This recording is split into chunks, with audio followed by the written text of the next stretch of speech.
Hey guys, it's Maria Park, and this is Approach the Nerd, and welcome to Arrowverse Tuesday.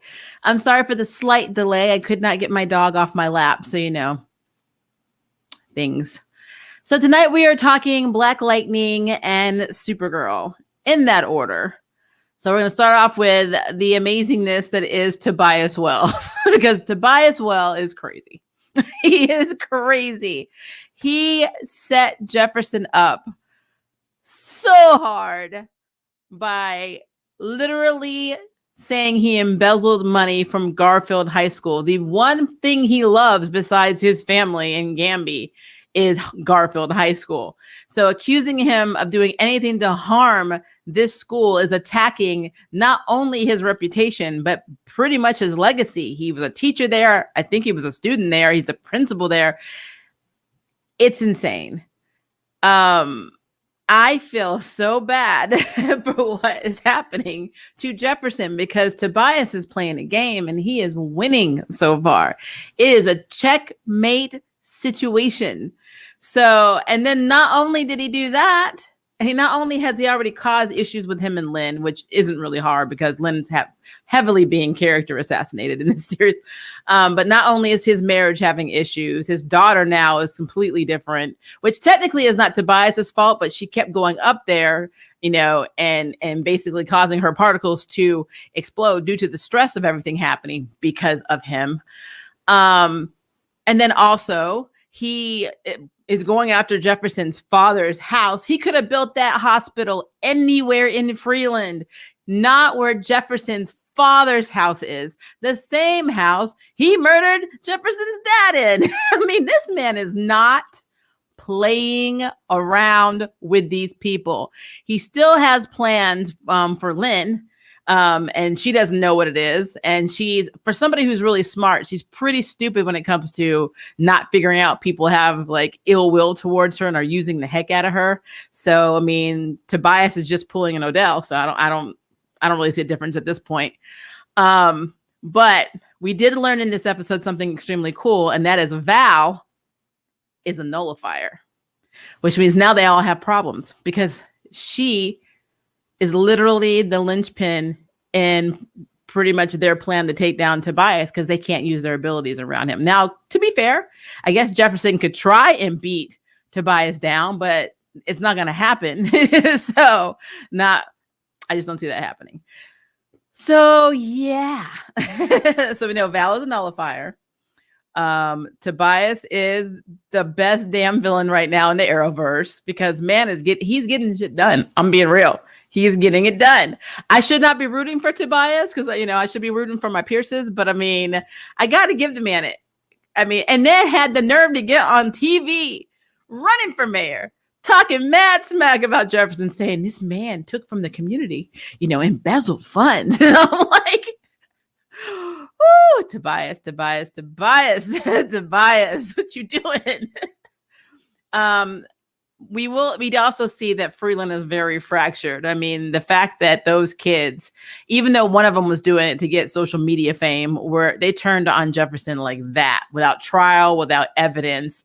They literally like, I can't believe he took money from us. That should be our money, and blah, blah, blah. The students that he's protected in that school turned on him.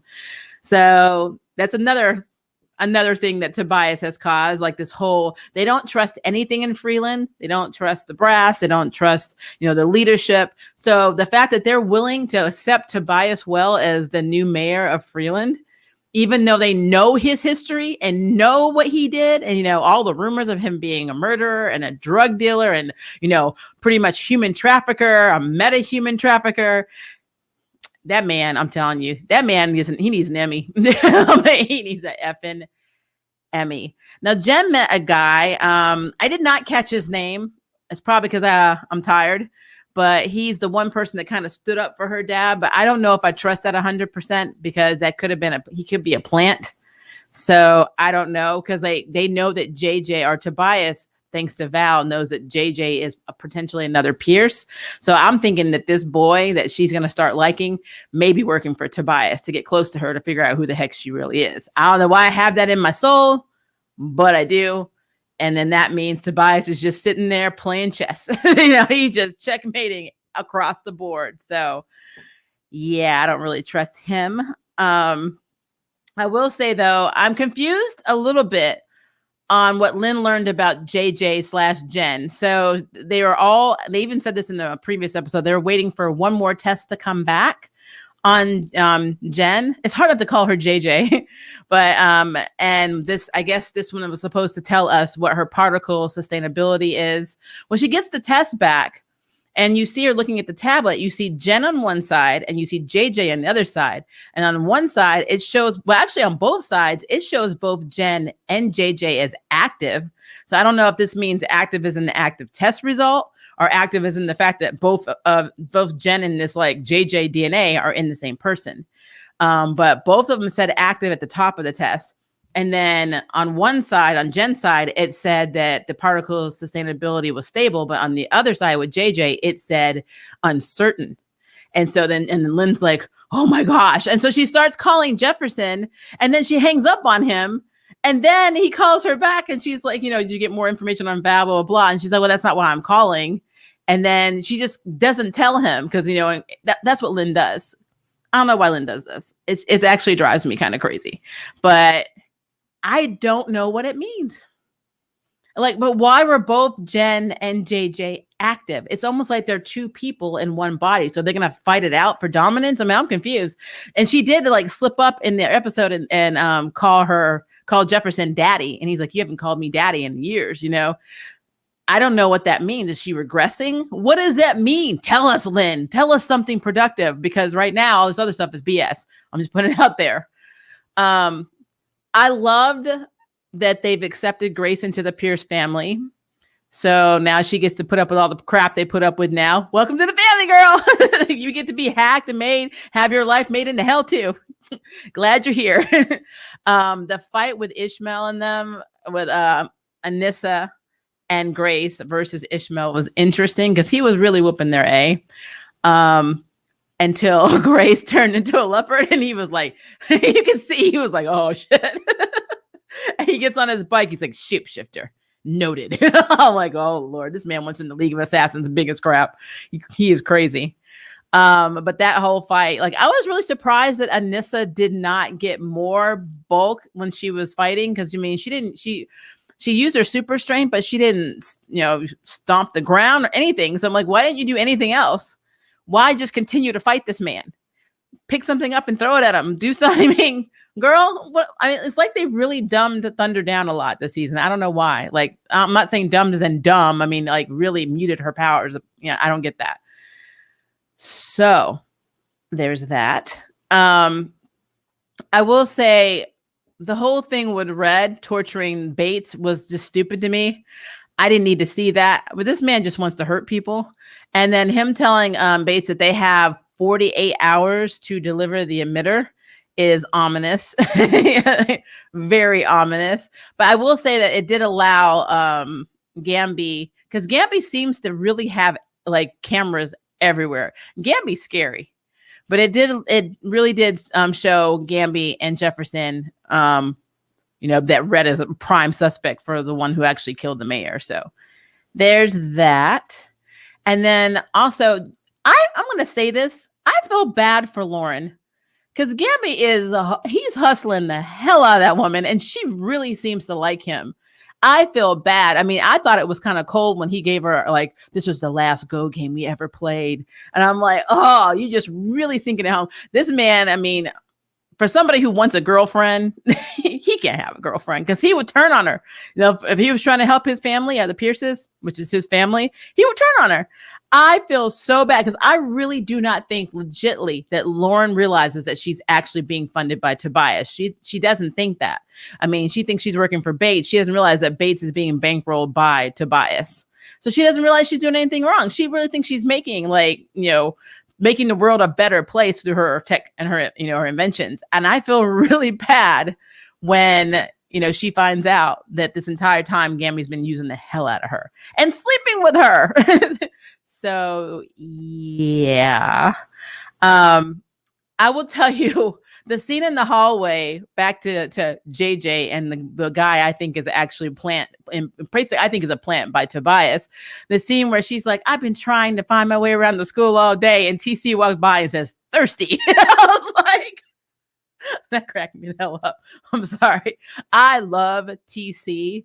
And because they've showed so much of TC in this episode, and then they show that he's been working with Khalil and his crew this entire time, gives me hope that TC may be moving over to the Painkiller series when the show ends. It would be stupid not to have him there. I mean, they need to have TC there. I really believe that may be what they're doing. They're actually going to be having TC come over. But Khalil did say, he used to, move money and collect money for, Tobias. So it seems like he has some ins and outs on how Tobias does business. So Khalil said he was going to help Jefferson out. So that should be interesting. That would, I don't know. I guess my guilty pleasure would be if Painkiller went up against Tobias, who would win. Because even I would say Tobias, but I don't know. Painkiller is his own little thing. Dude does not feel pain. So I don't really know. I doubt he could pick up Painkiller now and just rip his spine out. I don't think that would happen. So I really, really, really need to know if they had a versus fight between Painkiller and Tobias, who would win? Who would you want to win? I would love that. I would love that to be a thing. But I mean, Black Lightning's getting crazy, guys. I mean, I feel like this show is going to have so much carnage. I mean, we've got them dealing with Tobias. They're dealing with Chief Lopez, the emitter thing with the Mona Vista, Ishmael, the Cobra Cartel. Well, technically not Lala in the 100, maybe the 100, but not Lala because he's been like Han Solo'd. But they have all of this crap going on. And I just don't feel like everybody is going to make it out of this by the end of this series. And that's really unfortunate, but there's just too many people after the Piercers right now. There are too many people.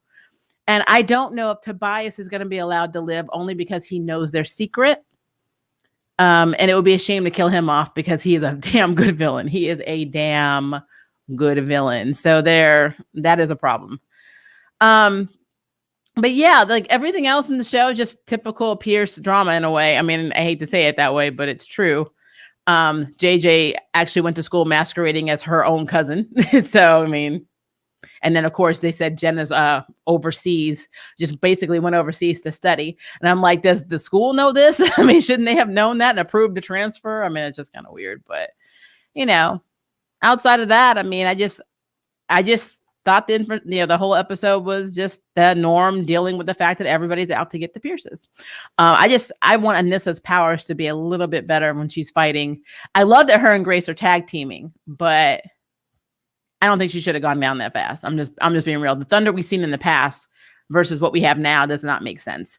There was a little side story that I didn't want to leave out. One of her friends is pregnant, and apparently the baby has cystic fibrosis, and now, like her doctor friend, the guy that initially was flirting with her till he realized that she was a lesbian, said that Mona Vista has tech that can just basically separate the gene. It's kind of like RH factoring, which take the gene out that's causing the issue. And she's like, and this is like, wait, what? I'm like, when did this happen? And so now she, that's why they were there at the lab. They wanted to see get more insight into all the cases that Mona Vista was taking on and why. So Mona Vista's doing some shady stuff too.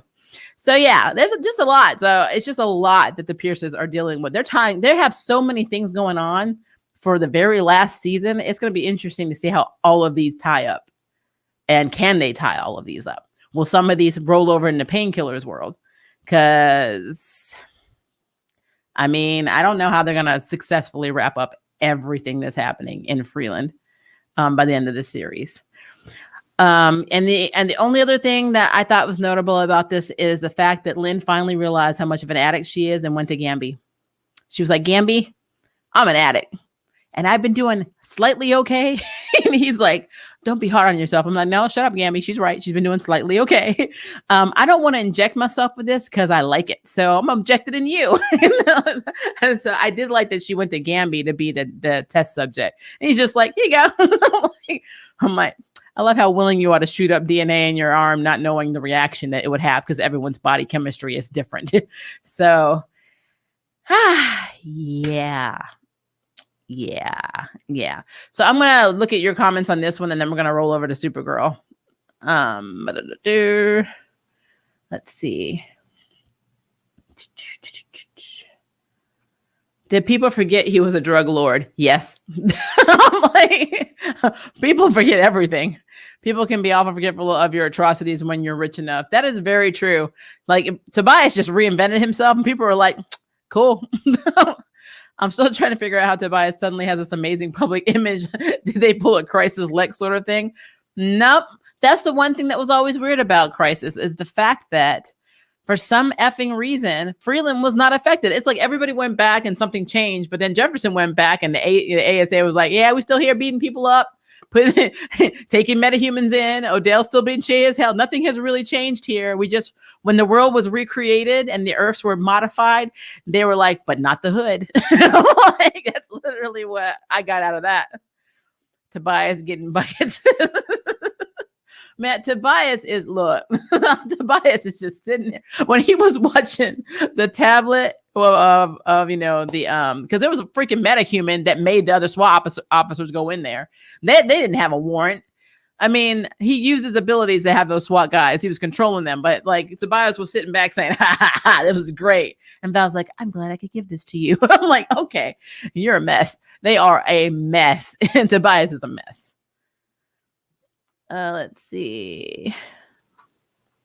I have no idea what JJ's test meant. I mean, and they did nothing to explain it. And Lena's keeping that stuff close to the chest like she always does. And it irritates the hell out of me. Now, it could be that she realizes something might be happening with Jen and she didn't know how Jefferson was going to react. I mean, that's true because Jefferson, he reacts to things and he's just like in his feelings 1 minute. Like he's like, oh, baby girl, your SAT, blah, blah, blah. And then he's like still on the sly. So all those tests come back normal. I'm like, she really our daughter. I'm like, this man is a mess.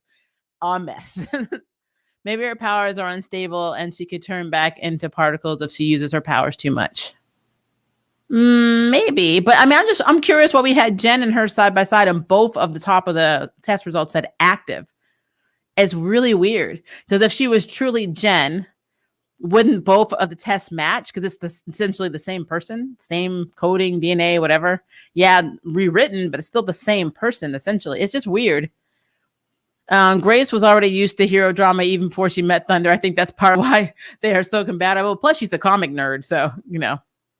So funny watching her like read The Outsiders and like all these different comic books. And I'm just like, okay, probably reading about herself in a lot of comics when she looks like a barbarian from Themyscira with red hair, bulky muscles and WWE style. But that's fine.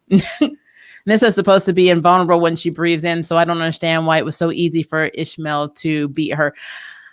Because CW treatment. Like, I mean, like lightning's extremely powerful, but I remember when Dr. Chaos killed her. So, I mean, they're not completely invulnerable, but there's no way Ishmael should have actually taken her down that quickly. But I mean, I felt like we were watching like a scene out of Kung Fu when they were just fighting against the wall. I'm like, this is a really long fight. And then he just kept beating the hell out of her. And then he cut her leg and he was getting ready to kill her, which should not have worked if she breathed in and he tried to stab her with a sword, and the sword should have broken. So she would not have died. She actually did not need Grace as the leopard to jump him. The thing that essentially did was, you know, she kind of mauled him, but it was kind of cute. Like the leopard was like, I'm like, you're not tearing him apart. I've watched, you know, Animal Planet. I know how this works. But yeah, I don't get that either. Like I said, it's all CW treatment. I don't get it. Gambi's cool because he's like an unproblematic James Bond. Yeah, Gambi has emotions, but he chooses not to use them when the job needs to get done. That's what's cool about Gambi. I think the dude JJ met was named, is it Araya? Araya? I don't know who that is. TC is such an underrated character. I love him. Yeah, I love TC. I love his humor. I love everything about him. Jen is stupid. She should have liked TC. But then I guess Khalil will be like, man, that's my girl. Hope JJ will be in that Painkiller TV show. Me too. I don't know if Anissa, Grace, and even Jen will move there. Honestly, I don't know if Jen will be alive. If she's unstable, she may just blow up. I don't know. She could be a bomb.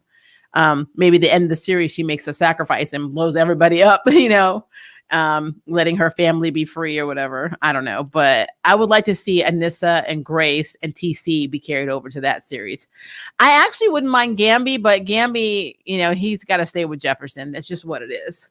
But yeah, it would be interesting to see how many people roll over from Black Lightning into Painkiller's TV series if it gets picked up. I think it has gotten picked up, but I haven't been checking. So we need to see.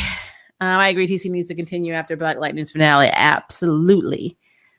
Tobias wins flawless victory. I mean, as hyped as I am about Mortal Kombat in 3 days, I mean, that was a flawless victory. That was brutality, especially about the daddy's house. I mean, how you gonna, as somebody who has lost a parent, if somebody came in here and said, I'm gonna tear down your mama's house and build something, I'm like, the hell you are? I'm like, so yeah. Yeah. It does suck that the government does write rules to just like get you out of your family house and your property and then just compensate you. It's a bunch of crap. Shadiness, guys. Shadiness. Tobias is stronger, but Painkiller is more nimble and more trained in fighting. So it depends if Tobias can get hits in or not. Painkiller is faster and knows where all the deadly points are. So he's not the same Khalil that he fought before. And that's what I like. I really would love to see that fight. I really would love to see it. Do we know if Tobias will be in Painkiller? I don't know. I mean, he should. He was like his ultimate villain. But what it looks like is that Odell and Maya, Odell's daughter, are going to be the main antagonists. So not saying they can't pair up with Tobias, because Tobias is greedy as hell. And if he thinks somebody's making more money and has more power than him, he may go over there. But, he wants to be the king of Freeland. Grace and Nissa did better than Lala. They actually survived their fight. True, not by much. Wait, Lynn finally realized she's an addict. Hi, Kevin. She was like, Gamby, I had an epiphany. And it took me almost 2 seasons. I think I'm addicted to shooting myself up with metadNA. And I actually think I have an addictive personality. Addicted to green, addicted to, metahuman DNA, addicted to being a bitch sometimes. It's very addictive. And I still love her, and I need them to redeem her because it's not fair. Because she's pretty and, she's gorgeous. She's brilliant. I mean, I love Lynn. They are just character assassinating her and making her really effing unlikable. Like another show, Mel. I thought she knew. I forgot Lala was encased in stone. Yes, he is Han Soloed. Better yet, will Jill Scott return? Look, guys. I need them to have the Diggle. So Diggle's supposed to be in some show. I don't know why I thought it might have been Freeland. I don't know why I thought he'd go to Freeland. I mean, he has no reason to go to Freeland other than to see Black Lightning. But then again, he's not one of the Leaguers. So I don't know. I really need Jon Stewart to appear in some show. I would like it to be in Black Lightning for like maybe 1 episode. I think that would be badass. Will that happen? No. We'll get a Barry Star, Sapphire before we get, Jon Stewart in Freeland, which is kind of sad considering his sister is in Freeland. I digress. CW specializes in plot-induced stupidity sometimes. I like that. Plot-induced. So PISS. Piss. The acronym for that, David, is piss. CW specializes in piss. Plot-induced stupidity sometimes. I like it. They revealed too many of their powers to him. He's going to be prepared next time. Yeah, they did. He's going to go home and rethink and recalculate, which sucks. But they still have main character insurance. So unless they're killing them off, which I don't think is going to happen at the end of the season, there's nothing I fear about Thunder and Grace at this point in time. I just don't. If Tobias buys a baby by Gambi's hand with his nullifying power. True. I don't know. I think he's too smart for that, though. We don't actually know if Tobias's invulnerability protects him from Painkiller's poison touch, do we? We don't. And now I know that Khalil was never technically a meta in the series. So I think the whole poison thing was a surgical thing. But I have to go back and watch season 1 and see if that's true. I can't remember. But if that's true, then it wouldn't be nullified because it's not an actual meta ability. So yeah, he could probably mess Tobias up. I'm surprised Tobias came back and rose up this high considering how much jobber they made him at the end of season 2. Look at Lex over in Supergirl. People are stupid. That's the only thing I can say. People are very dumb. Plotting stupidity. Ryan and Luke leaving Bat Tech in the car. Chase. Oh, yes, I know. I still remember Tobias being a creepy villain with a creepy son in the Justice League animated series. And I just see Black Lightning has been doing him justice in live action. I agree. Painkiller is a cyborg, not a meta. Yeah. And his poison ability, though, do you remember? I remember them giving him that ability by experimenting after he injured him. He got shot during, I think, in episode season 1 when they were doing the march. He got shot in the back and it ended his track career and he was paralyzed. And Tobias offered to heal him, and that's when they started experimenting on him. Because I remember the episode clearly when he ripped out his spine. I was like, oh, I'm taking my tech back. I'm like, you guys are nasty. I think I may have found a plot hole in Supergirl. So if Cara is lost in the Phantom Zone, why not get Superman? Oh no, I thought of that. And when we talk about that, I got another one too. Because and it's actually very, very obvious, unless I'm crazy and you guys can correct me. But we're about to talk about Supergirl right now. My first nitpick for Supergirl, and I don't know if you guys noticed this, okay? In the opening dialogue, when she's talking about, oh, my name is Cara, blah, blah, blah, Zor-El, and I came from blah, blah, blah. The part where she gets to, she says, and I work with my adopted sister. They threw up a picture of Kelly instead of Alex. If you go back and watch the episode and watch the opening dialogue that they all do, like Oliver Queen and Barry Allen, and then you got Cara, when she's going through her monologue speech, when she says, and quote, I work with my adopted sister and friends. When they said adopted sister, they showed a picture of Kelly. And when she said friends, they showed a picture of Lena. Editing. How in the hell did you miss that one, CW? Because Maria didn't. Just saying. So highlights of this episode. Lena made a Ghostbusters proto trap. And Brainy was calling her out on the fact that she was using Ghostbuster tech because she was. That's what she made. I love that conversation. And I love the fact that they're going to use it to try and basically get the Prime Phantom and stop, the infection around the city. And basically they're going to zap, just like Ghostbuster style, like they would do with Ghosts, all of the phantoms, and then they basically go instead of going into the little containment box, it would teleport them into containments back at the DEO. Ghostbusters. I like Ghostbusters. I have no problem with that. Brainy was right. Lena was wrong.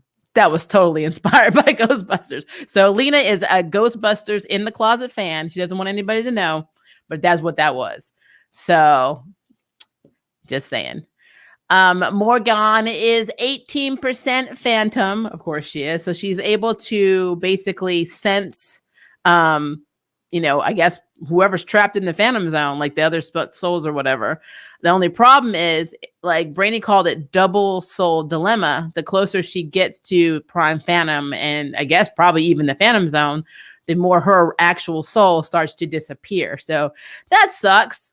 But they were able to use Dreamer's power so she could kind of see, what was going on, and then they found out that the chrysalis was getting hardened and needed to be stopped, because the more of the souls that are life forces that go into it, the stronger and huger.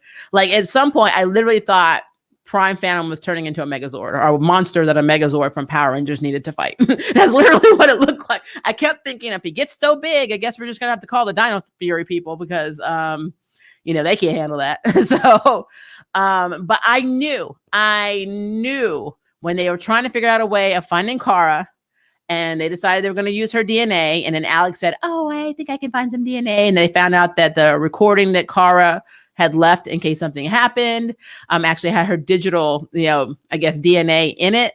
And she gave that to Lena. And when Lena made this sentence, and she said this sentence, she said, "If I use this, you can never watch the recording again," meaning this is the only one. I already knew it wasn't going to work. I was like, well, something's going to happen. It's not going to work. Sure enough, they need to find the chrysalis, so they had to modify it. And Lena was like breaking down. Lena was like, "But it's my fault, because my brother did this, and I put the technology in, and if I don't get Cara back, then how am I going to make this right?" And Alex was like, "Girl, nobody's mad at you. Live your life." I love how she was getting Lena to come around, and she didn't even give her a chance to say no. She just used her magnetic ability, or the suit's ability, to just grab the device. And I was like, what was the point? You could just been like, you know what I mean? Like, literally, she could have been like, "I need that device," and the conversation just walk away. Like, I didn't need to waste time reasoning with you. She literally she was doing it. I think Alex really was doing more of that to talk herself into doing it than Lena, to be honest with you. But especially the conversation at the end where Lena thought she wasn't good enough to be on their team. I'm like, everybody can be on this team. I mean, I'm just saying. But Lena needs Cara back. It is very obvious she's not good without her, because how can she have, eye sex with her from across the room if she's not there with her? I'm just saying. So yeah, there's that. So yeah, Alex did make the choice to save her sister. Now, side note, Dreamer keeps having these like dreams or visions of Midvale, like their high school where Alex and Cara went to school. And she's kept doing it. And she's like, "I don't know what they mean. I don't know what they mean. I just see the school, and then I see them walking with this guy." She doesn't really say see them walking with the guy, but she should have, because that's what she keeps seeing. But yeah, so basically, long story short, we have learned at the end of this episode that they have to basically do the same thing that happened in The Flash recently, go back in time to high school. Legends has done this, by the way. I think the only show so far, well, no, because Black Lightning hasn't. Stargirl's in high school. In Arrow, I know Arrow didn't do it. So Legends of Tomorrow, The Flash, and now Supergirl are all going back to high school, because why the hell not? So I don't know if this is where they're going to get the abundance of Cara's DNA to get her out of the Phantom Zone. It is possible, because again, the Phantom Zone, to be fair, is now split. They're split multiple little Phantom Earths. Good old Crisis. But it's like that same plot point. I feel like this is the script. They were like, "Here's that script we wrote last week." "Oh, no. We also wrote this last year. Cool. We'll use it." I'm like, why the hell not? So yeah, everyone's going back to high school. I don't know why. I was happy to leave. Alex kind of looked like, really? We really got to do this? But yeah, I will say them fighting the people that were turned into phantoms, it kind of gave me, again, deceased feels from the comics. Because like I was just waiting for somebody, because they kept getting infected. Like they got Martian first, which how in the hell do you get Martian when he can phase through you? Why were you not phasing through people? They can't scratch your neck if you phase, if you make your body translucent. I don't understand why they don't make Martian and the cool character that he is in the comics. Not only was he not in Martian form, maybe it just cost too much money for CG, I don't know. But this is the last season. Spring a little. If you're ever going to throw money at a show, you do it in the last season. Why was Martian so easy and the first one to be taken out? He could have phased through all of them. Hell, Alex didn't have to be the one to go. He could have carried it and phased through them all and flew there and just hit the thing. That wasted so much time. I was like, you know what? I cannot suspend my disbelief when you make my Martian Manhunter this damn week. So just throwing it out there. Just throwing it out there. It just brings me back to the CW treatment with Crisis. You literally save all these random ass people and you leave a whole planet full of Kryptonians, just out there to die. We don't need them. We're going to bring the future Superman and Lois, and then we may get Kingdom Come for like 5 minutes. And that's all we really need. Oh, we got Supergirl. Don't get me started with that. Anyway, I love Dreamer. I know they had to have Dreamer in there to have, just have something to do. But again, I feel like they could have utilized her better. But if we're really going by superhero mode terms of writing and thinking, you send Martian in there with the damn thing and have him stick it into the chrysalis and save everybody. Alex did not need to be the one going in there and doing that. So I refuse to. I am telling you now, Maria Park at 10:08 p.m. Central Standard Time is not suspending her disbelief in terms of Martian. No, not doing it. So you failed on that one, CW. Not buying it. So let's talk about Cara. So there was an interesting comment made. I need to go up here and find it because this is part of the question that I literally thought. Let me see if I can find it because I just read it. So give me a second. See, here we go. Bart Allen, I think I may have found a plot hole in Supergirl. So if Kara's lost in the Phantom Zone, why not get Superman? Well, number one, they're on hiatus. Plus, they have better filming quality, so they can't ask Superman to come and help, even though they technically use his image in the monologue of the beginning of Supergirl series. But then also, since it was brought to my attention that everybody is pretty much back to where they began, why don't they go to Kara's mother, who built the Phantom Zone, who also would be key in finding Kara's DNA? Because if you need to have DNA, it's proven that, my daughter has half of my DNA. So if they wanted to find me, they could actually take a trace sample and locate me through my child. Why not do the same with the mother?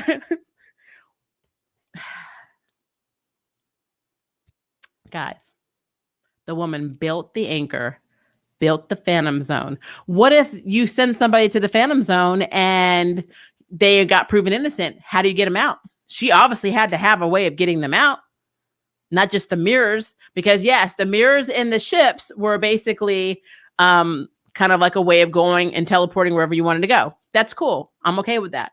But why not go to the source if you have no other way? Because they don't know about the mirrors, back at the DEO. Like Alex and them have no idea. They never had this conversation.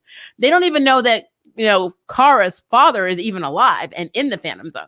So why did they not break it down? Why did they not go to Mama, who built the effing Phantom Zone, and say, do you have a way of tracing specific people?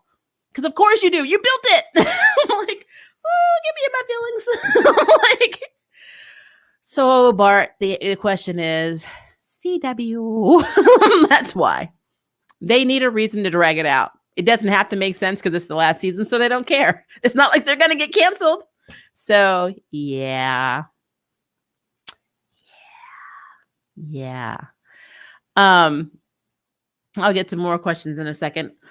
Something else. I mean, why didn't they go to Kara's apartment and see if she had anything that she touched, like, a coffee cup or a hairbrush or hair clip or anything that still has her DNA on it, something in the shower, dirty clothes, whatever.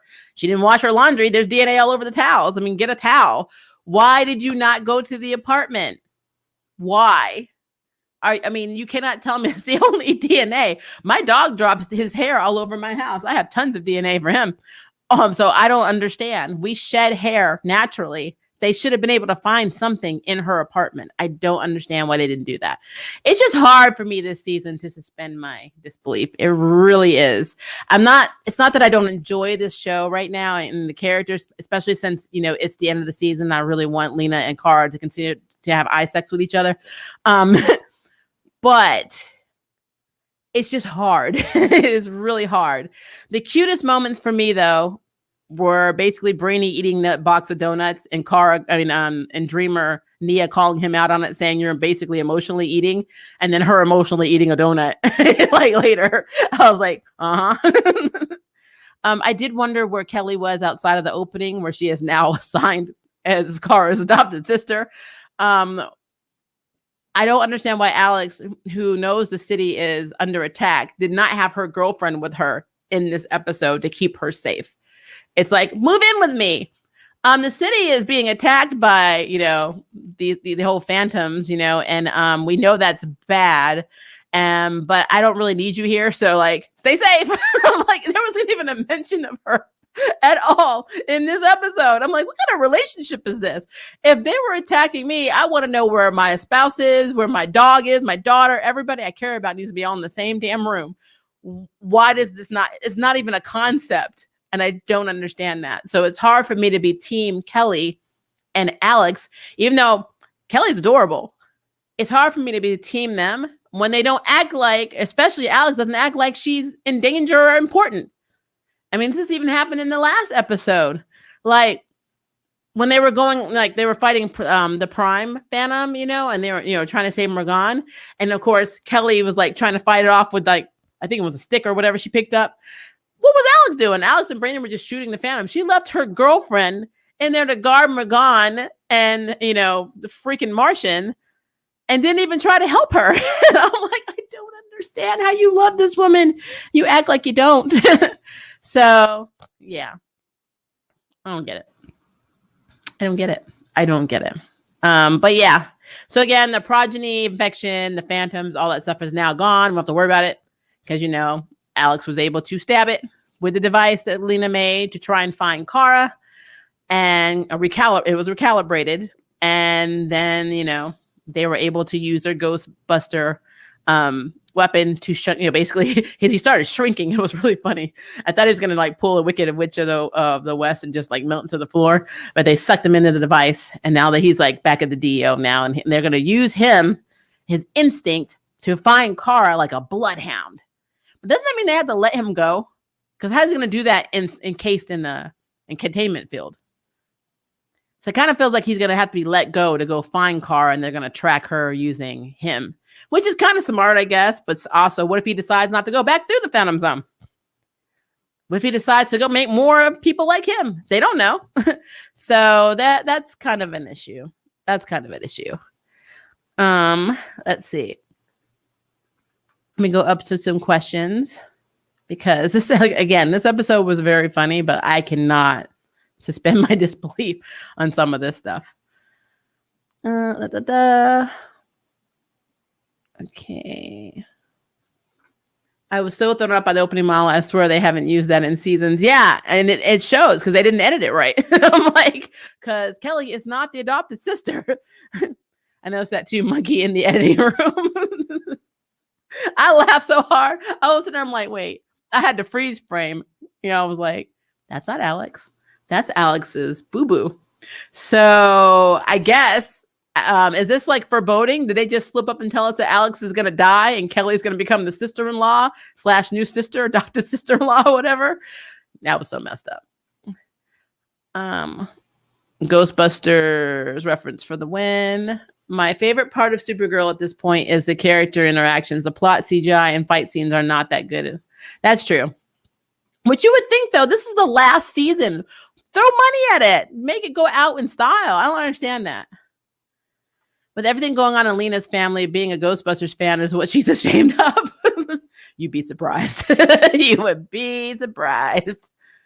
Honestly, I'm super into these character interactions on Supergirl. I'm into Brainy and Dreamer. So Nia and Brainy, and Lena and Cara's eye sex. I'm late to this game because, again, I've seen like the first 2 seasons, or 2 seasons. I didn't watch 3, 4, or 5. I kind of read up on 5 so I could understand what was happening in 6. But I did not really look for Lena and Cara. But now I see, like, I came up with, wow, they're queer baiting before I even realized people were actually talking about that. So I was like, I just saw it. and you can't unsee it now. Like every interaction you see between these characters, you cannot unsee it. I don't care what they say. You cannot unsee it after you see that initial, how they look at each other. It's like eye sex. It's crazy. I don't get it. Also, we have to make rescuing Cara as hard as possible. I know. I'm like, I know this is the last season, but come on, guys. I like shipping Cara and Lena. I think many of us do, because they would be a very cute couple. Does anyone else ever forget that Alex is also a scientist? All of them do. It's because it's really her fault. It's because she leans more on her soldier side. I don't know why. She was really into biology, and I don't understand why she doesn't show that more. Like when Lena was like, I'll let you know when it's done. And she's like, oh, I'll help you. And I'm like, you can help because you understand science, because you have a degree. I don't understand. I don't understand. So there's a show, Dave. Too bad they won't actually commit to Supercorp. Is that their ship name? Supercorp? Oh, that's cute. Wow. Supercorp's one of the best parts of the show, even though it isn't canon. Yeah, it's true. More borrowing ideas from other shows. CW cannot stop. I feel like they just don't want to at all, because why bother? Why bother? That would mean we'd have to write original content. And this is the last season. We're not going to bother with this. But yeah, I think you're going to see this plot probably next year in Stargirl. Like, it's going to be so bad. I wish we would have got at least one decent scene of Lena being a villain, especially after the fiasco on Merlin. I love Merlin, but I get it. A lot of people didn't like her, in that role. I thought she was actually really good as Morgana. But I can kind of see how it's not the Morgana people wanted. I mean, a lot of people are on the fence about it. I think she's a brilliant actress. I love her Irish accent in real life too. So I think she's a very, very talented actress. I kind of feel, though, if you really think about this mercenary, I didn't see this scene until I looked it up on YouTube. The scene where she basically betrayed Cara and put her in that little force field thing. She broke Cara's heart. And that is what a good villain is. Like, to have somebody believe in you so much, and the entire effing time you are doing a number on them because you are mad that they didn't tell you the truth.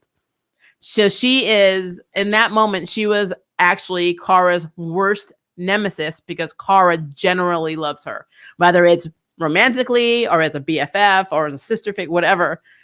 That, to me, I think Lena did more damage to Cara than anybody she's ever fought, including Lex. So I feel like she's already done it. And that's what this whole redemption thing is about. The legends are like, not only do you not invite us to crossovers, but now you steal the premise of our entire show. How dare you? I love the little Easter egg on the side where you saw all the symbols of the people that were supposed to be in the Justice League, their version of the Justice League, and the Justice table. It was on the side of the wall. And I'm like, let's start scratching some of them out. They're not going to be here anymore. That's what happens when you try to make soap opera writers write hero series. That's very true. Speaking of legends, though, there was a line in last season that Nate said, he's like, they just keep trying to steal us for crossovers. I didn't go. I didn't want anything. I didn't want nothing to do with that.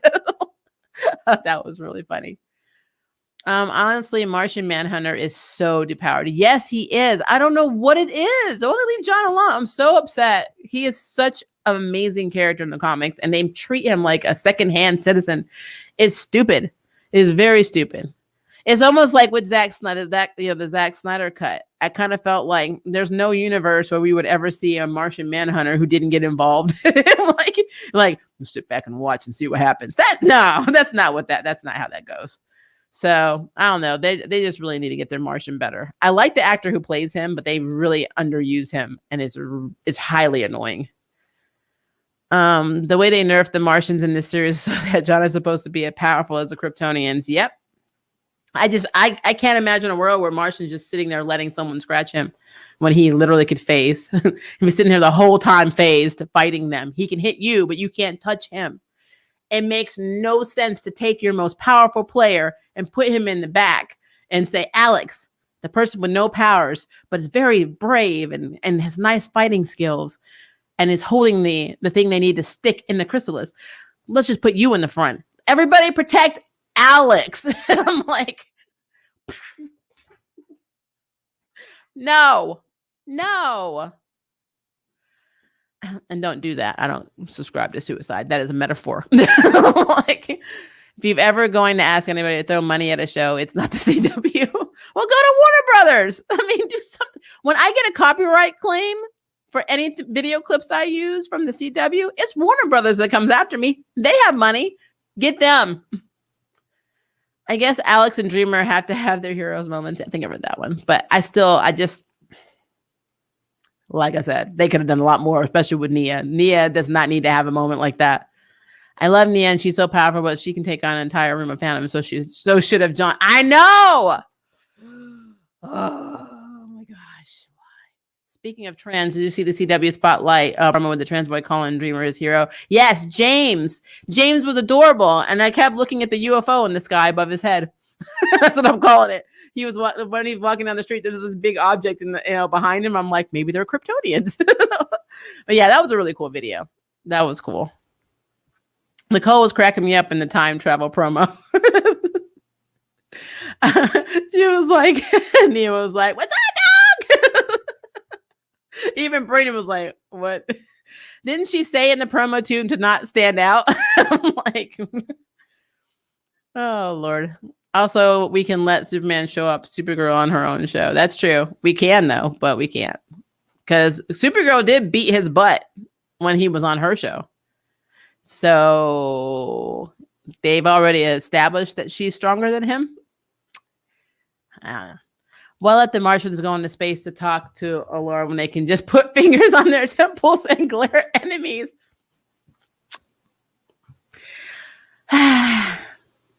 You're asking questions that make sense to us, but they never thought about.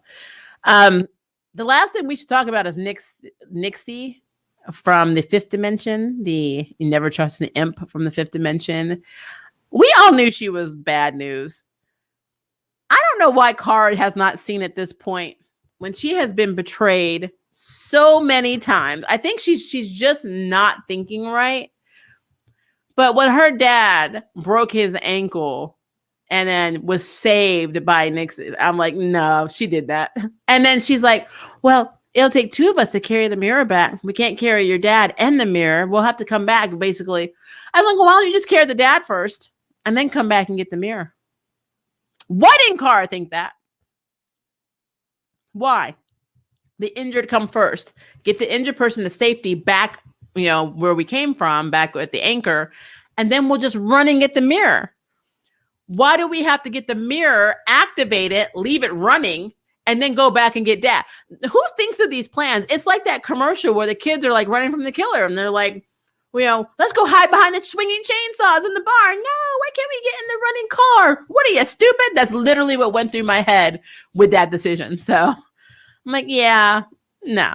I am surprised they've made it this long. Like, I'm being real here. I am surprised. I am always surprised when any of our hero teams make it as far as they do because of the decisions that they make, the critical thinking skills that they lack. It's really weird. It's very, very weird. Also, if they needed DNA, could they have not just used hair or something? Exactly. Go get in the girl's clothes bin, get her brush, her comb, her hair clips. Look for hair all over her room. Her bed might still have her pillow. They're not trying. They're not trying. I'm surprised there isn't a convenient Martian ritual to solve everything. They only use those on Wednesdays. This is totally Sunday. What's wrong with you? Does Cara not have our own hairbrush? I mean, she doesn't even need a hairbrush. I mean, you know how much hair collects on your pillow? Even your skin is on their pillow. The pillowcase would have been the perfect choice.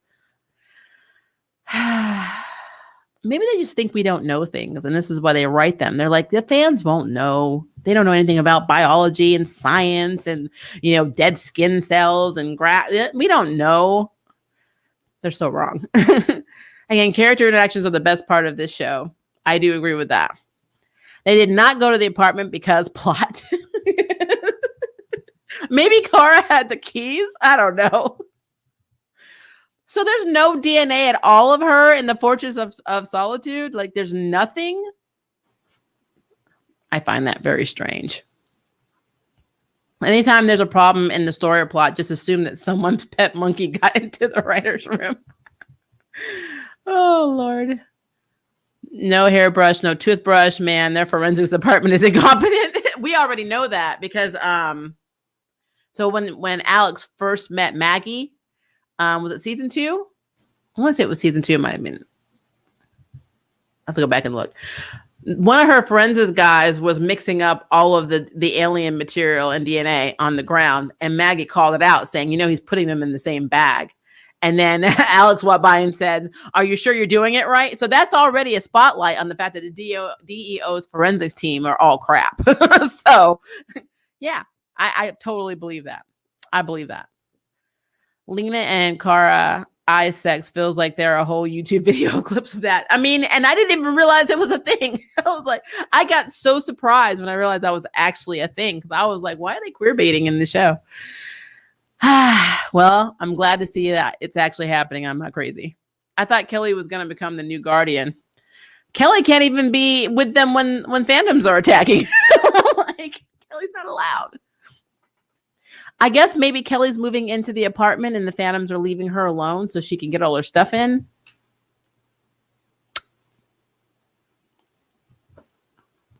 I don't have it. I don't have it, guys. I don't have it. Let's see. Trying to make sure. Sorry, scroll down again. So I'm trying to get back to where we were.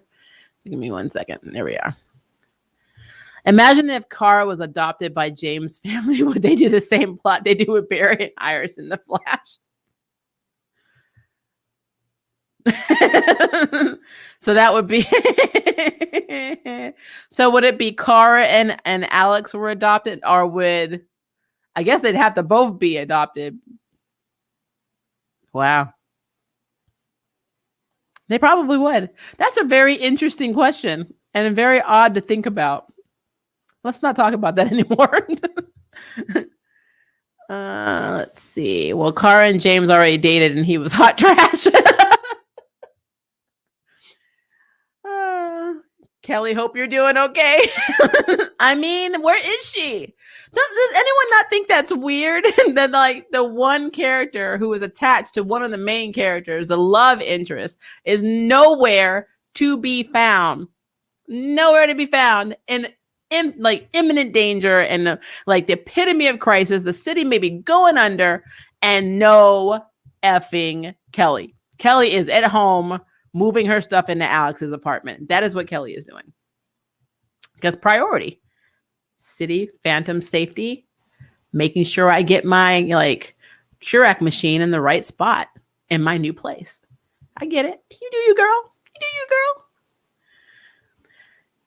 Let's see. James and Cara couldn't get together because the CW loves drama and conflict, and she and James are too good together.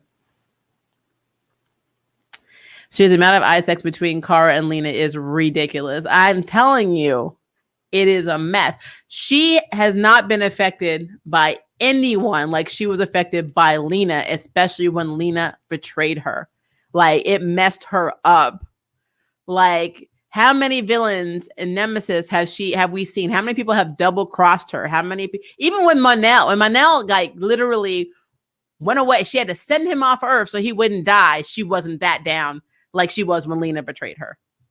There's something wrong with this scenario. I don't know why the writers are fighting it, why they aren't just letting these characters be together, because it's pretty effing obvious that they need to be, because they keep making them have eye sex. Like, I mean, is that like a director's choice?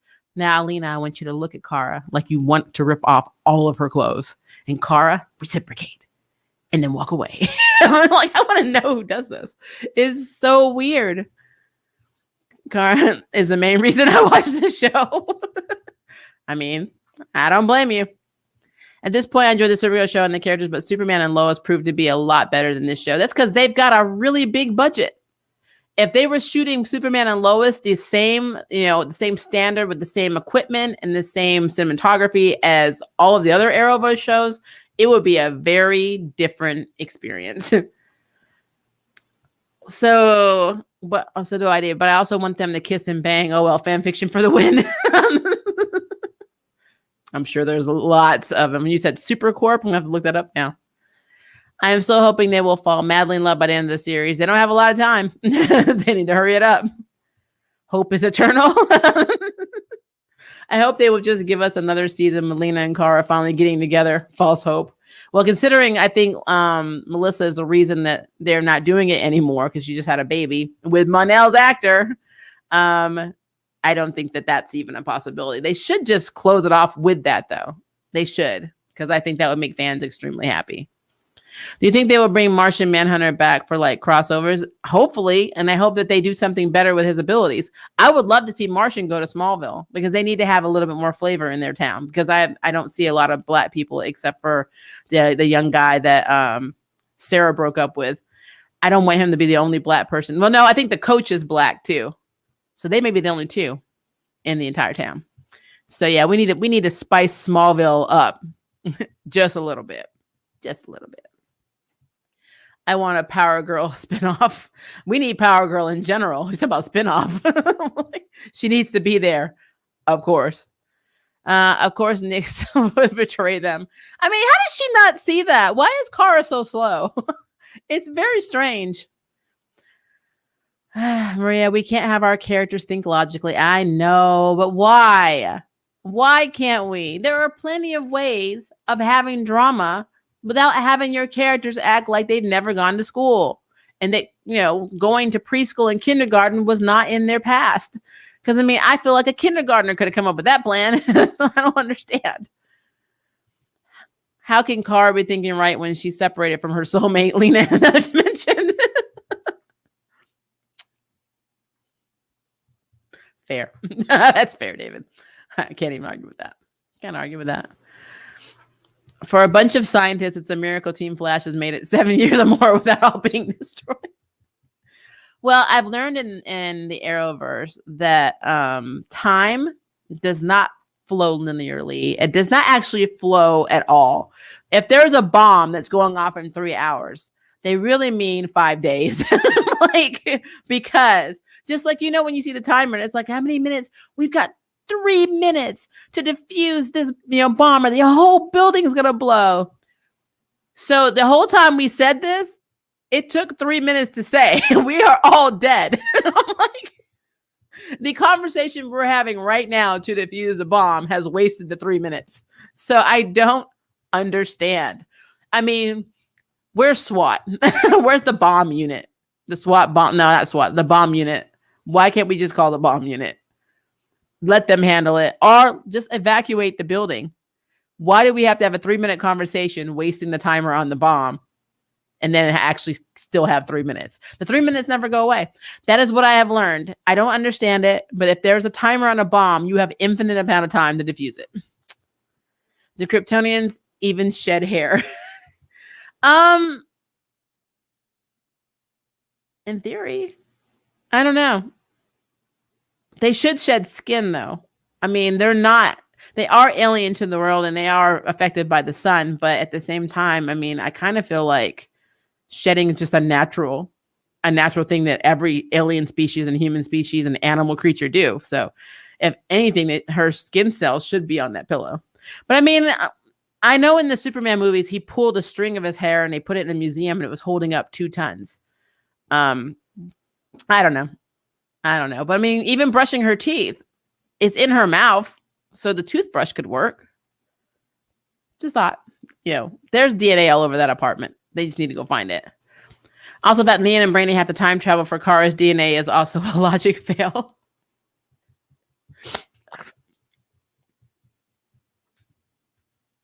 So I get why Brainy has to go. Brainy's the only one really can use his time ship, I guess, and do it accurately. Nia's gonna go because Nia's his girlfriend. And she's having the visions. I guess Alex, but I mean, wasn't that okay? So now I'm back to the confusion part. I guess it's not the same rules as other time travel movies or the MCU, that their own time travel rules, which make no sense to me. if you run across yourself, doesn't it cause issues?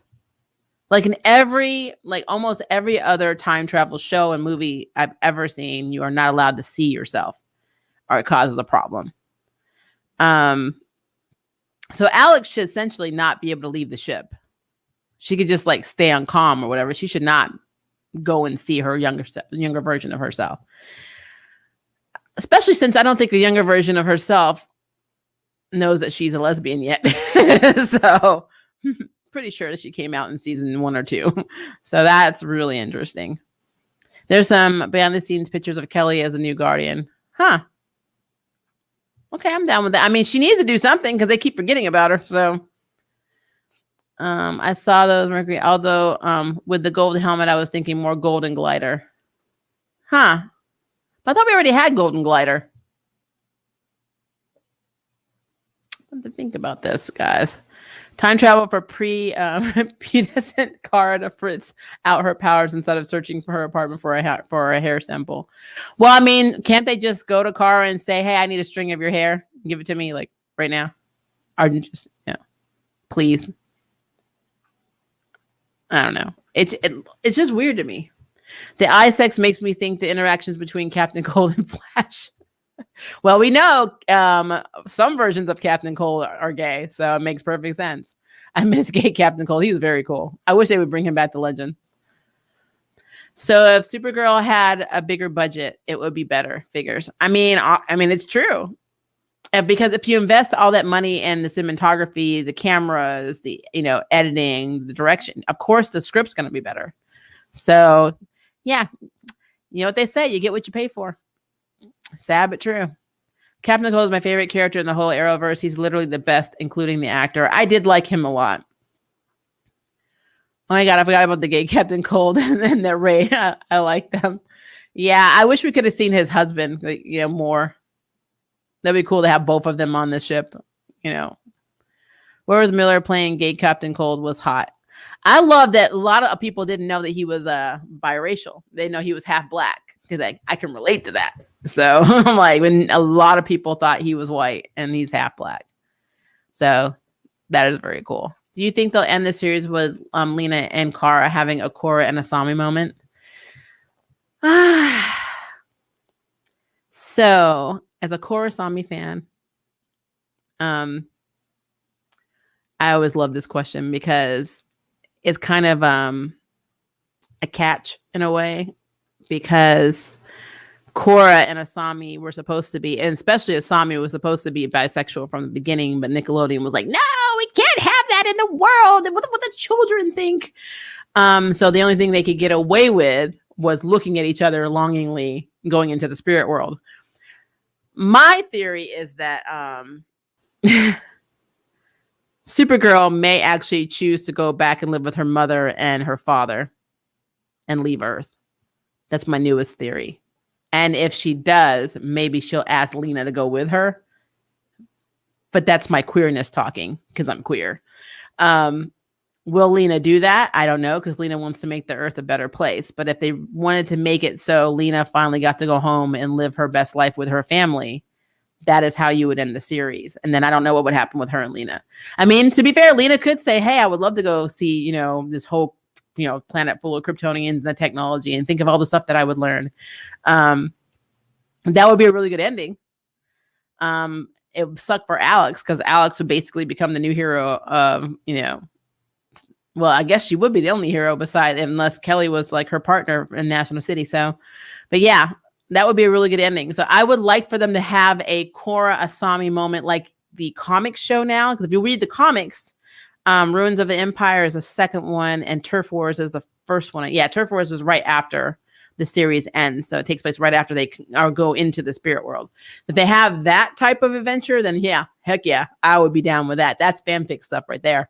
But just that whole staring at each other, not really being committal either way, having people speculate until the writers come out and say, yeah, they are a couple.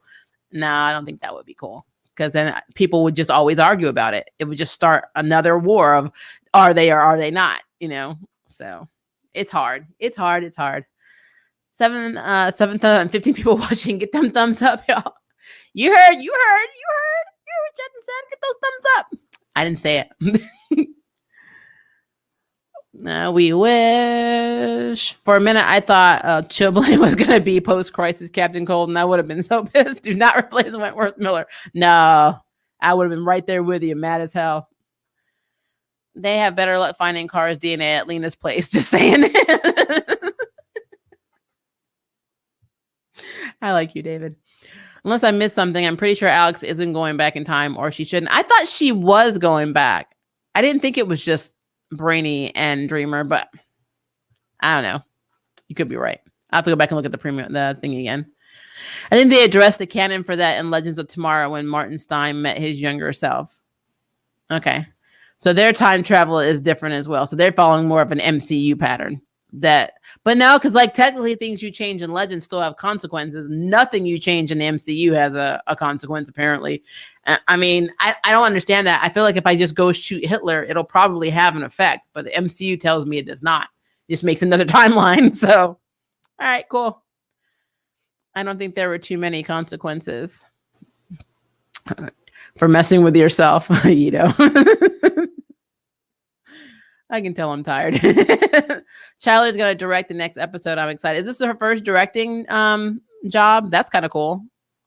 Finally letting Alex do something. Oh my God, they need to do a live action The Ray. I agree with that.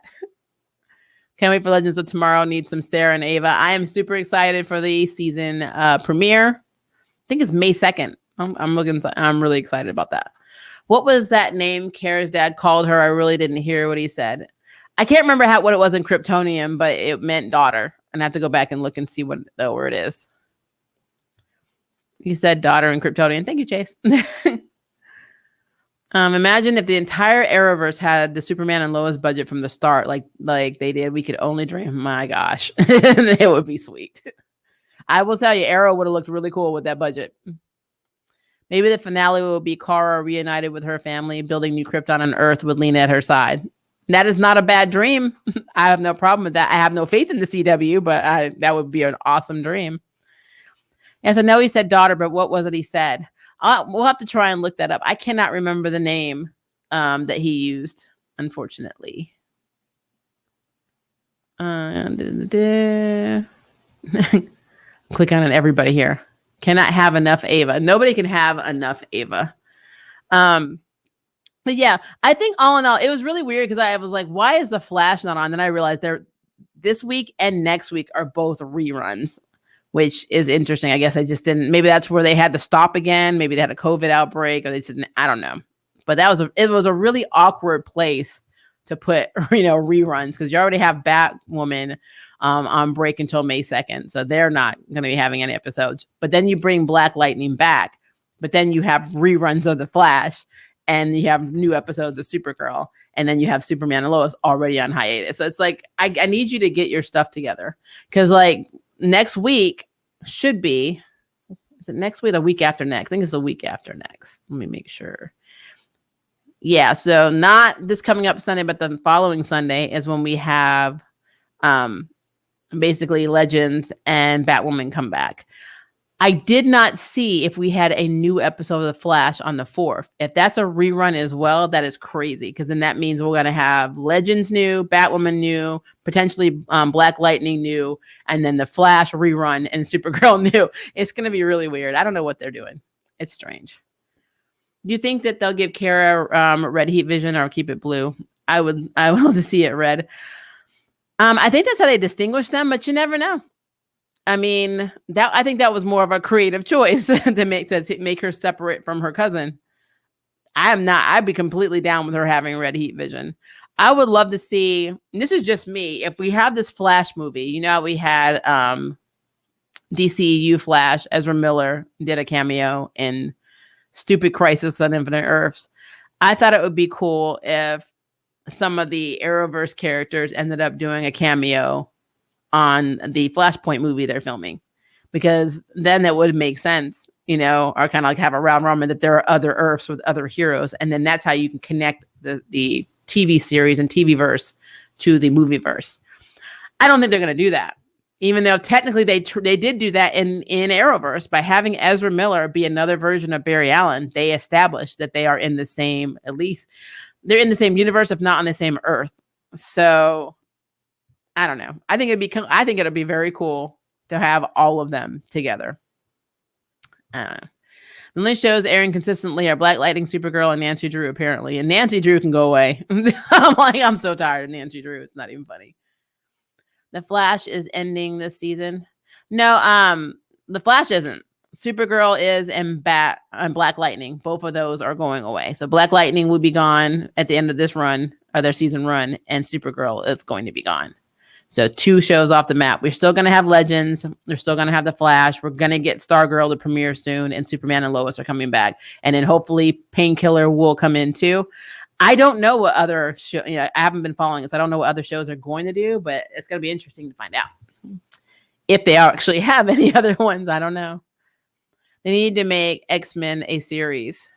They should, just not on the CW or with, the writers of the Arrowverse. As much as I love The Flash, I kind of wish it was a show that show that was ending. Yeah, I mean, there's still a lot of stories they could tell, but I feel like they don't need Barry anymore. They should probably do more with Wally, or have Bart, or any of our other Flash family members. There's so many speedsters that they could actually write about, and especially since we're going to have a Flash in Stargirl. But they're trying to make it the Flashverse, I guess now. I don't know. I heard Grant was trying to leave. Could be wrong. I thought they were trying to get him to sign a bigger contract for more money. I kind of wish it was that. Oh, that was anything. I already read that one. Sorry. I want to see a Zatanna show. Yes, I would love to see Zatanna. I would love Zatanna and John to have their own, Constantine have their own show, like the Constantine. I mean, they have a relationship off and on in the comics, so I don't see why they couldn't have a show about them taking on the darker side of magic and evil. I think it'd be kind of cool. They probably won't ever do that though. I wish Zatanna would do a cameo or like a guest appearance of some sort on Legends and mess with John. That would be really cool. There's another show that's in development, but I know nothing about the character. It's called Naomi. I have to look into that. Bart Allen would be amazing. I think Bart would be very cool. I mean, we're going to get Bart as their son. The Flash will be gone forever as long as Grant wants. True.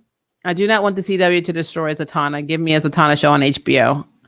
HBO would be cool with me. I have no problem on that. HBO Max can get it. Impulse and Superboy, please. I think I even owned that old Superboy show, like back in the 90s. It was interesting. Wally still exists. He does. He's just living his best life in Tibet and traveling the world. Bart Simpson Allen, that makes no sense to me. I'm like, at all. That is not their son in the comics. The one show I want is Vixen. They already have 2 versions of her in the CW. Yeah, they just need to do more with her because she's a very cool character. Constantine and Zatanna. That's an even better idea. I mean, think about it. Think about how cool that would be. I would love it. Like, a lot of people don't like Booster Gold and why did he go out of my head as soon as I started talking about him? We're out of his.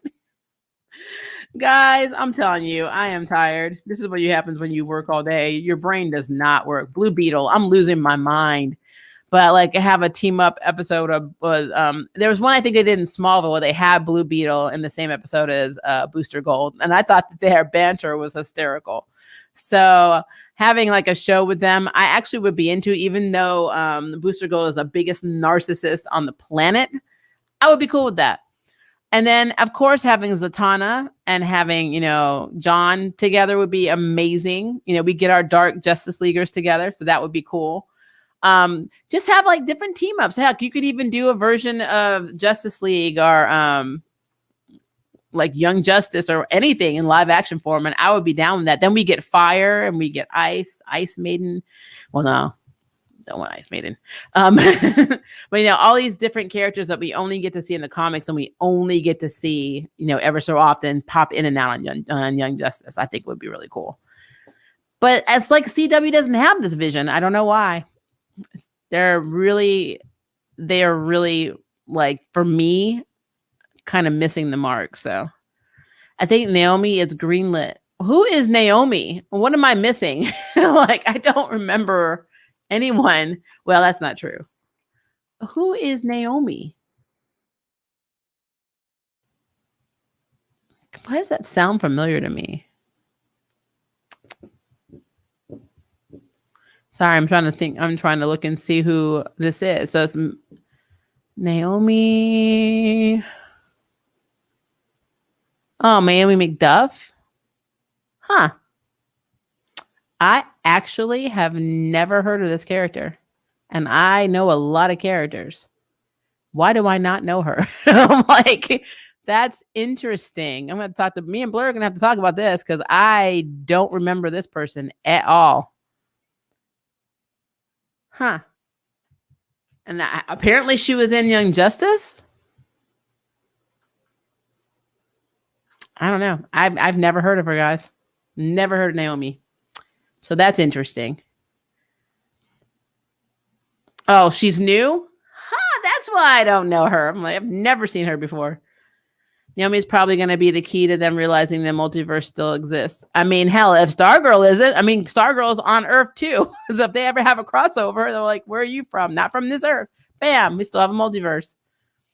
I would love to see the Titans come over just for like a millisecond. Our Doom Patrol would be freaking hilarious.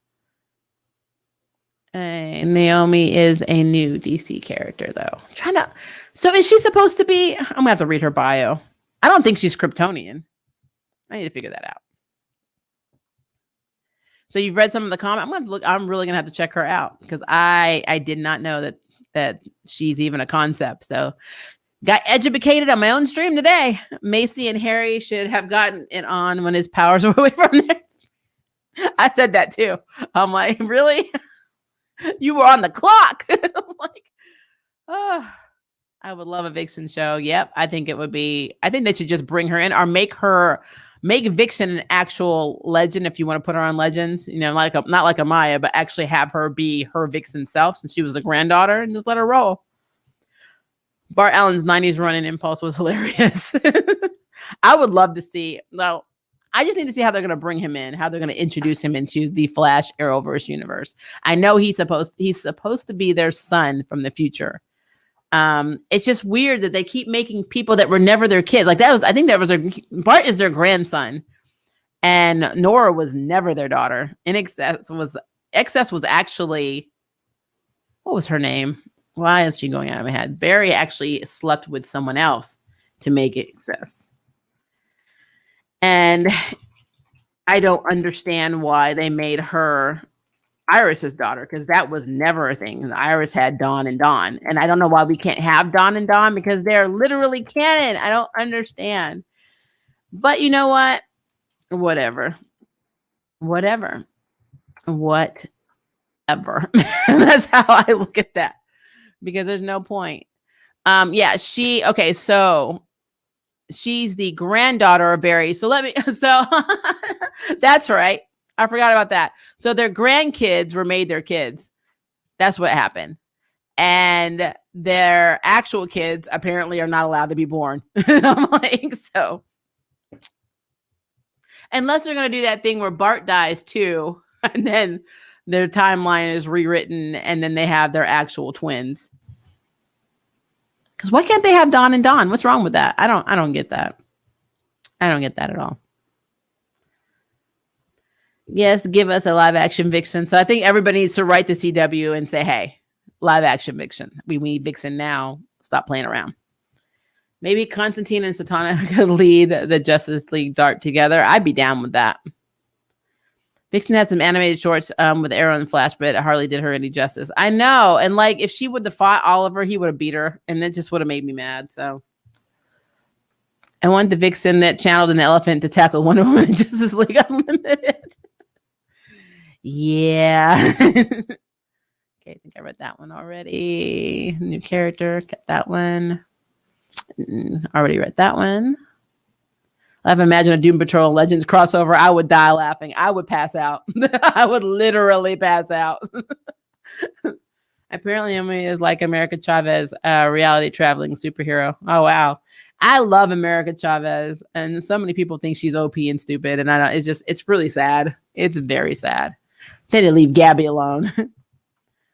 Wait, aren't there 3 different Vixens? Amaya had like $2 or something. She was a shapeshifting water person before the timeline got corrected. Yeah. But we're not talking about them. We're talking about our girl Vixen. Mick and Cliff would be the most hilarious duo in TV history. Too bad Mick is leaving the show. I would like to see the comical mentor-student dynamic of Max Mercury and Impulse on screen. I could see that. I want a Vixen show and they meet the legendary, especially Nathan talking about awkward. I want Nathan to meet Pat and Stargirl. I would love to see how that conversation would go down. I would love to have seen Ray and Pat together, because seeing Brandon Routh on screen with Luke Wilson would have been hilarious for me. I would have loved it. Wish Nora will come back. Loved her. I know. I mean, the sad thing is that Ray and Nora, their actors are married in real life. They were kind of like blindsided. They didn't even see it coming. They didn't know they were going to be leaving the show. So that's so messed up. But that's what they do. Show pitch Vixen and the Outsiders. I would love that. Have Grace and Anissa be on her team. I'm a little confused on the Mick situation. Is he leaving after this season? So I think he said he'd be in and out of this season, I believe. But so I don't think it's a permanent thing. I think it's he's more like going to be guest starring every, kind of like what Ramona did. As she would come in for certain episodes. I would like to know the reason he is leaving. Was it his choice? Like they made it seem like he was the reason that he was leaving. But then on his Instagram, he kind of ranted about the studio and then he recanted it. So I have no idea what's going on behind the scenes. Because he did delete it and he did recant what he said. So I'm confused. Nathan is one of my favorite Legend characters. I love Nathan. Nathan is goofy. I love the bromance between him and Ray. The scene where he was high was one of my favorites of all time. My favorite episode, well, I have many favorites. My favorite Ava moment, and I think I said this in another stream, is when that girl was on, and they were in the 40s and they were in the club. What was it called? The Blue Iguana or something like that? I don't know. But she was on stage and she was singing and she had like a full band, the backup singers, and she sounded great. And then you see what she was really doing and how she was really singing. And it was effing hilarious. It was so funny. And all the people in the club were like, oh my God, get out of here. It was so funny. What new characters are we getting in Stargirl season 2? Which Akeem Thunder is coming. I need to see it. I want to say, because I know we're getting the Flash. We're actually getting the Flash. And also, we're getting our original Starman back, because he's not dead. He was actually in the season finale. He showed up at, I think it was Pat's old apartment looking for him. So we're getting him back. But there was somebody they just announced too, and I wanted to make sure. I don't know, let me make sure that's right. Season 2. Season 2. So I will tell you who is going to be in it, because there was somebody else that they just announced, or they thought or it might have been like a highlight of who they just announced. I was just saying this is a one. He may just be like a guest character, because I know Eclipso is going to be in it, because they already showed that Eclipso was going to be one of the big baddies. But who was it? We know, and Shiv's not dead, so Shiv, of course, is back. Solomon Grundy will definitely be back, because our men let him live. Well, the one, I don't think Dr. Midnight will be Dr. Midnight immediately, since her goggles are broken, but I have a feeling that we are going to see that as well. But I'm trying to see who because they just effing announced it. Oh, why am I not finding it?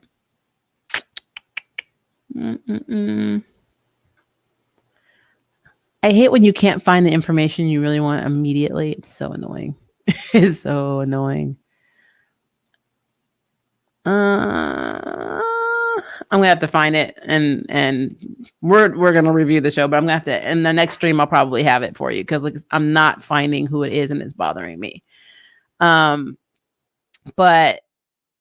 I know that a lot of the villains that did not die in the first season are coming back. So, and I want to say, let's see. We know we're going to have Sylvester because Starman. We are Shining Knight definitely will be back. Tigress, Thunderbolt. So we know Thunderbolt is the voice for Thunderbolt was cast. So of course we have Jakeem Thunder. Jay Garrick is actually who's coming as the Flash, but there was somebody else they announced and it's bothering me. Then we know that the Shade is actually we saw him too, but there was somebody else. Who is it? Artemis Croc, of course. Okay, I'm gonna have to figure that out. I know who's playing this character. It's I can't say her name. Yasa Panareo or whatever. I can't say her name. I'm sorry. I'm pretty bad at that. I can't remember. They announced who this character is, and I cannot remember who it is. So I'm gonna have to figure that out and do another stream. I'm sorry. But yeah, they have a big cast in Stargirl too. I hope it doesn't get overwhelming because I actually really liked what they did with season 1. But to be fair, Stargirl was not always written by the CW. So now they are fully written by the CW. So the only thing that kind of saves them is that, Stargirl is very personal to Jeff Johns because she's based off his sister that died. So 9 times out of 10, it'll be the one show that's not messed up by the CW because he'll probably fight for it. But yeah. Let's see. Is there a demon thing possessing Cindy? Cindy's just evil. Cindy is just evil. The Shade is there. You might be talking about Eclipse though, but no, Cindy's just nasty. There's nothing possessing her. That's really her. I'm really excited for the Static Shock live action movie with it being produced by Michael B. Jordan and Randy McKinnon as a screenwriter. I am too. I am very, very, especially since I know Michael B. Jordan is a Static Shock fan. So when you have a fan doing it, it's actually really cool because they'll do it justice, especially when they have the power to produce it themselves and they don't have to answer to another studio. So that's pretty cool. And also Stargirl is filmed in Atlanta. Oh, she could pop over the Black Lightning real fast and like, hey, what's up? Eclipse, I forgot the name. Fully written by the CW. That's frightening. Yep. Because that's going to be the case with most things. Sometimes it's for the better. Sometimes it's not. Like, I really thought when Swamp Thing got moved over to the CW, even though they still had I think it was like the first 3 episodes. I can't remember how many episodes. I didn't get the chance to watch it. I probably should. I didn't want to be disappointed that it was canceled if I liked it, so I just didn't watch it. But I heard that it was actually pretty good. And then I heard that if they had renewed it, they would have had to sign, of course, the CW writers to the project. And then who knows what would have happened. So in a way, I guess it's a good thing that we didn't get a season 2 of Swamp Thing because the quality would have dipped tremendously. Like, look at Supergirl. Supergirl started off on CBS, had a budget, had all of this money, and then it got moved over to the CW and the quality dropped tremendously. So yeah. Don't watch it. You'll be disappointed when it was canceled. So I'll be like Firefly all over again. I can't handle that emotionally. I thought the only Arrowverse jail members left are Barry, Sarah, Clark, and I guess Kate with New Face. I would be shocked if Martian Manhunter, Supergirl, and Black Lightning showed up in the crossovers. I mean, I don't know how they're going to explain this. Like, all the people you made Justice League members are gone. So Barry and Sarah absolutely would still show up. Clark, maybe. Kate probably wouldn't. I don't even think Kate remembers she's Kate. So that would be a long time coming. Many scenes were legitimately creepy. I mean, Swamp Thing is legitimately creepy in the comics. One of the few superhero shows that does horror right. I agree with that. I was disappointed that it wouldn't be a season 2, but yeah, it would have been. I think it looked good. The trailer looked good. They always cancel the good stuff. I don't know why. I don't know what that's about. It's really weird. Let's see. Trying to get questions I missed. He kind of went off on social media, so I'm a little curious if something went down. Yeah, I saw that. I don't know what it was. Like, he wrote a long post. You might still be able to find it if you Google it, like when people are talking about it in the news and the comments. And then all of a sudden he retracted it. And it was like, okay, did he get in trouble? What happened? But he initially did not seem happy. And then if you watch, is it Michael Rosenbaum who played Lex in Smallville? He has his own podcast on YouTube. If you watch Brendan Ralph talking about how, he basically was blindsided by, the producers about for Legends, because it wasn't his choice or his wife's choice to leave the show. They wrote them out and didn't talk to them about it. It was just like, oh, you guys are out now. And imagine that. Imagine being on the show from the beginning and then coming to work one day and then seeing, by the way, you're going away. And it was so stupid because I loved Ray and I loved Nora. I mean, I loved how they redeemed her, but Ray was such a cool character. He balanced out all the negativity on the show. So I don't know. I don't know what the hell they were thinking. It's just stupid. Knowing that they forced Ray and Nora's actors out make me more curious if there's something more to Mixed Exit. I'm wondering too. With so many CW hero shows ending, I wonder how they're going to do their yearly crossovers. They're probably not, to be honest with you. Martin Stein's Banana Boat Improv at NASA deserves an Oscar. I love Martin's actor. I loved him on the Orville. I'm really looking forward to the next season. Is it season 3 of the Orville? Hopefully that's not the end of that run. It's going to be on Hulu, but I am extremely excited for the Orville because I really enjoy that show. And I will probably review it just because it's on crack and I love it so much. Do we know which Flash will be in Stargirl? Jay Garrick. He's going to be in. So we're going to get Jay. For crossovers, Barry and Sarah are going to be the only OGs. Everyone else is new. And if they cancel Legends, then it'll just be Barry. Barry will go down as the last OG of the Arrowverse. That's crazy. I guess Clark too. I'm really excited for the Static Shock. Okay, I think I already read that one. So, yeah, I did. Okay, give me 1 second. Scrolling down. This is what I told you. Instead of it just scrolling down when there's new comments, sometimes it scrolls back up. So I have to make sure I don't click on the same thing. Okay. Go all the way to the bottom. I'm looking forward to the new Orville season 2. I really like what they did with the Orville. I really, really enjoyed that show. Completely crazy. Would you consider Disney Plus Marvel shows to be competition to CW hero titles?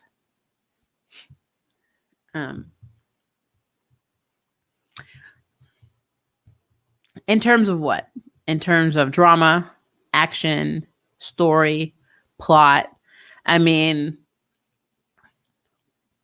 there are things that the Arrowverse does and the CW hero titles do that the MCU do not do. And Legends, for instance. Legends is, to me, funnier than Guardians of the Galaxy. I'm just going to be real with you. Legends is effing hilarious. Guardians, even though they're not time traveling, they have funny moments, but they're just, they're my space pirates. They don't get along. We're used to it. They're the outlaw stars out there. So in that regard, I feel like comedy is done better in the Arrowverse. And just all around, I feel like the comedy is better. Not saying they don't have funny moments in the MCU. I feel like the MCU, even when they do comedy, it's just more serious. And in the Arrowverse, they can be goofy as hell, which is funny because DC has always been a superhero theme. They're all the superheroes and Marvel's always the vigilantes. So if you think about in terms of story, then the MCU is kicking Arrowverse all over the place, sideways, upside down, through the wall, whatever. They just are. If we're talking in terms of representation, they both have a lot of work to do, but at least we have Black Lightning as a showrunner and that Falcon is the side character trying to be Captain America and hopefully will be Captain America. Because that, again, the MCU is showing that there are a lot of faces that are not minorities that were in the first run. So Arrowverse does do diversity a little better than the MCU. Now that's changing with the next run, especially since we're doing Young Avengers. We're going to have a lot more, Kevin is learning that you should pay attention to all of the things that are going on in the world. We got BLM, we have Asian hate crime, we have all this stuff going on. There are other people out there besides Vanilla, so they are learning. But if we're comparing MCU phases 1 through 3, and you're talking about Arrowverse, they are still doing better in diversity, than MCU. So I can just go back and forth. So yeah, that's why that question's very broad. And there's going to be a lot of people that will look at this and say, oh, MCU, because look at them, they all connect and blah, blah, blah. But you got to break it down into story, representation. If you're into comedy, drama, characters, like character development, like you have to look at this. Even how the MCU treated women. Black Widow got shafted. I don't care how you feel about Scarlett Johansson.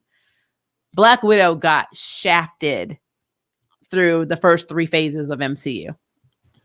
And I mean, that's just the truth. All these other guys got their own movies, got their own spotlights. I mean, yeah, we have a new Hulk, so we didn't have Edward Norton's, but he still had his movies. There were 2 Hulk movies, so they all got spotlight. There was never a Black Widow movie. She was literally a side character in Iron Man 2.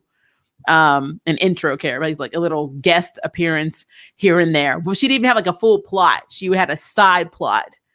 Hawkeye technically got shafted too, but that's a whole other thing. He has a TV series now coming out on the MCU, and Black Widow finally has a movie coming out in 2021. So when it comes to women in the MCU, they did not do well. They just didn't do well in representation. So it's just a lot. It's just a lot to think about. So yeah, that is my answer. It depends on what we're talking about. Hope that's a good answer for you, Ito. I try. The Berryverse. I object. I object. I want the Lightning verse. Screw the Berryverse. Barry Allen has done so much to screw up everything. He just needs to stop. Wonder what excuse they will use for people's absence in the crossovers if they do it. They just have Nathan be like, they're all gone. Like, you guys got a table with like 2 members? That's dumb. Like literally, that would be the line. I agree with you about Legends being funnier than Guardians. I laugh more at WandaVision than Guardians, to be honest. It might be my type of humor. And that's fine. You see, WandaVision was an acid trip. So, I mean, but I will tell you this. The Guardians, like, even with this new season, I could tell it's going to be completely on crack. Because the Guardians are the space and time travel adventurers that you want to have in your lives because they are funny as hell. WandaVision still was a little bit, there's too much serious stuff going on, too much darkness going on. Even in Legends, when something dark happens, you still got half the episode with people doing things on crack. I mean, heck, one moment you're sitting at a table with Sarah and Ava. The next minute you're sitting at a table with Sarah and Ava as puppets. So, I mean, it's just crazy. It's crazy. And see, you don't see that in WandaVision. It sucks that Batman and Superman and Lois crossover got canceled because of COVID. Yeah, Batwoman. I'm going to say Batman. Batwoman. Yeah, I would like to see how they would have interacted. Like, what would Ryan go to Smallville? That would be interesting as hell. What would Ryan do in Smallville? Oh, that's funny. I do want more minorities in MCU, and they have so many to choose from. Shang-Chi looks so good. It does look good. But remember, this is the teaser, so we don't have the dialogue yet, but this is the teaser. And we do have our first made-up character, and that actually is Awkwafina's character of Katie, who did not exist in the Shang-Chi universe. So they have Xialing, so that's cool. We got a sister. The MCU is even better than the DCEU, which shocks me with the amount of characters DC has to use. Yeah, I know. It makes me upset because, I mean, when you look at the Justice League animated series, you read the comics, you look at Young Justice, It's so, even I will tell you this, the DC animated universe is light years better than Marvel. Always has been, always will be. They can do it in animated form. They just can't seem to do it in live action. Not every movie sucks though. Like, I think Shazam was great. I like the first Aquaman movie. I like the first Wonder Woman movie. They have good movies, and then they have bad movies. The problem is the ones that they make bad are the ones that are the characters that people love the most. But the Batman does look good. No matter how you feel about Robert Pattinson, the Batman trailer looks good. So I'm holding hope that it will be. I'm still very creeped out by Ezra Miller as Barry. I'm not going to lie to you. He creeps me out. That whole scene in the Snyder Cut of him staring at Iris and straightening her hair, that was unnecessary and just creepy. It was creepy. So, and now that we know that Kirstie, or is it Kirstie Clemens? I think that's how you say her name. She's going to be renewing her contract, and because at first she was leaving the role of Iris, and now she's staying as Iris. I don't know. I find that whole situation a little problematic, and I'm just not excited for his movie, other than the fact that we're getting Michael Keaton back as Bruce Wayne / Batman. So I am very excited about that, which is weird because in Flashpoint it technically was Thomas Wayne and not Bruce, because Bruce was the one that was shot in, Flashpoint as a kid. And then I love that. I love the fact that his father became Batman and his mother became Joker. And that's why he could not kill Joker, because that's always been the running joke. Kill the clown already, So I don't know. It's just strange. It's messy, but Arrowverse to have more diversity and LGBT representation. Yep. They didn't even give Scarlet her own title card. Thank you. Thing at the end of the Endgame. I know. I'm telling you. It's messed up. It is messed up. Ant-Man got 2 movies before Black Widow. Yep. I love the girl power scene in Endgame, but it's not the same without the Widow leading team. Yeah, and see, for me, I personally, and this is, you guys can hate on me, I don't feel like Widow can take out any female fighters from Wakanda, like at all, at any time. I mean, I know Scarlett Johansson's Black Widow is supposed to be a trained assassin and very good at fighting, but again, I think Io from Falcon and Winter Soldier would have killed her like within 30 seconds. 30 seconds. What gets ATN drunk faster, alcohol or Arrowverse Tuesday? Arrowverse Tuesday, because Maria is actually allergic to alcohol, believe it or not. But I'm usually off on Mondays and Fridays from my job. So when I watch the show, like whenever I start watching it, normally the Flash starts at 7, I get off at 6 p.m. I have been working normally straight since 7 a.m. my time. So I don't really think I'm drunk. I think I'm asleep. And I'm running on hyperness. And then I literally watched the shows back to back. And I had to watch Black Lightning tonight because I couldn't watch it this morning like I normally do before work. I'm normally get up at 5. So I watch it in the morning and I think about it, take notes. And then sometimes I do my streams at 1, or sometimes that's whenever you see me doing a 1 o'clock stream is because I watch something at 5 a.m. So you're learning some stuff about this channel. But I watched, I started at 7 and watched Black Lightning, and then I watched Supergirl, so it would be fresh. And I didn't have time to do it this morning. So yeah, I am hyper and running on adrenaline, and I can't even do caffeine because I'm allergic to caffeine too. So all my coffees are decaf. So just pray for me. Left my ass off the Care Bear verse. Yes, that is what we're calling. If Barry or the Flash has made the new verse, Care Bear is definitely, it's either Care Bear or Star Sapphire. We will have to blame like Perlmutter in terms of diversity because he was against making diverse and female-led movies. I know. You started with that. Crack is too trippy for most people, but the legends are too trippy for crack. They don't need crack. That's the thing. It's all natural. They produce their own crack in their bodies. Tony Long is going to steal the show, I hope. I think Mandarin looks amazing. I really do. DC animated is usually top notch. Yep. There've been a handful that kind of sucked, but the animation was always good. But yeah, they've always done really well with animated movies. Ezra Miller still hasn't apologized for choking that fan. Yeah, it's just, it got so creepy. It's been a full year, I think, since that happened. Yeah, I think it has been a year. I mean, he's not going to. And he has not been canceled, and I don't understand that.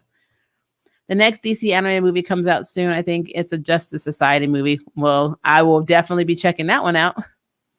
I need to collect more DC animated movies. Any recommendations, Maria? I have a list, so I will put that question below. I need to go on my shelf and pick out the ones. I have like sections of ones I like and then ones that are kind of questionable. So I'm like, there's one, I think is Aquaman King of the Sea. Let me make sure I actually, hold on. Aquaman animated movie. Make sure I get the title right. But I was like, no. I'm like, no. What was it? I think it's Justice League. Is it Throne of Atlantis? I think was it Throne of Atlantis? Yes. Justice League Throne of Atlantis. I did not like that movie at all because of many reasons. How they treated Cyborg in the movie got on my nerves. They depowered Cyborg. They made him not as powerful. And I also couldn't figure out how he was actually channeling that bubble under the water when they were going to Atlantis. In that one scene, he should have died or rusted or been like made immobile. But I mean, I did not like how they treated Cyborg in that movie. So I don't like, Aquaman, like Throne of Atlantis. So don't watch that one. But then you know what? You might like it. If you don't care about that, you might like it. But I don't like that one. I love the animated version of Flashpoint. They did a very good job of DC's Flashpoint movie. Love, love, love, love, love. Anything with the Batman or Bat family, I'm usually down for because they're dark and I like it. The Suicide Squad animated movie wasn't bad. It has one of the weirdest sex scenes with Harley Quinn I've ever seen, but it is what it is. But yeah, make sure you post that below, Kevin, so I can give you my recommendations because I have a list and I want to make sure I get the good ones on there. Al Gamby would kill Black Widow. Yeah. Yeah. What happens when you drink alcohol? I either get really flushed or I get like measles-like. It looks like I have the measles. So I break out really badly. I cannot. And actually, my chest burns too. It's pretty bad. So I get non-alcohol. This is a brand called Free. I think it's FRE. And they do like wines that have no alcohol. It has the alcohol removed. And I just pretend that I'm drinking wine. We go to our friend's house. I'm like, this is a Merlot. I'm like, it's really not. But it's fruit that's bitter. But yeah, I am really allergic. And caffeine, I have a medical condition, so I'm not allowed to have caffeine, and it interacts with me in weird ways. So cannot have caffeine at all. And I'm also celiac. So yay. I'm allergic to gluten. So I'm doing well. Apparently some Twitter trolls tried to cancel Simu after the launch of Shang-Chi trailer. Why? Anti-black sentiment? What? At least that was the accusation. In what way? Did he say something? But everyone forgets about Ezra Miller. So I don't know what's going on with that. That's weird. I love all the Stargate series. I love Stargate Atlantis. Love Stargate Atlantis.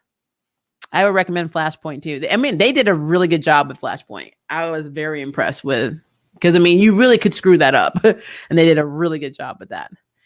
It seems like Marvel is rebuilding the Avengers with the same characters, but with different actors. Sam Wilson, Captain America, and Black Widow's sister as a new Black Widow. Huh. Well, let me make sure before I open my mouth. Why can't they just do Monica? Why can't we have our Asian Black Widow? That's so stupid. But I'm trying to see if,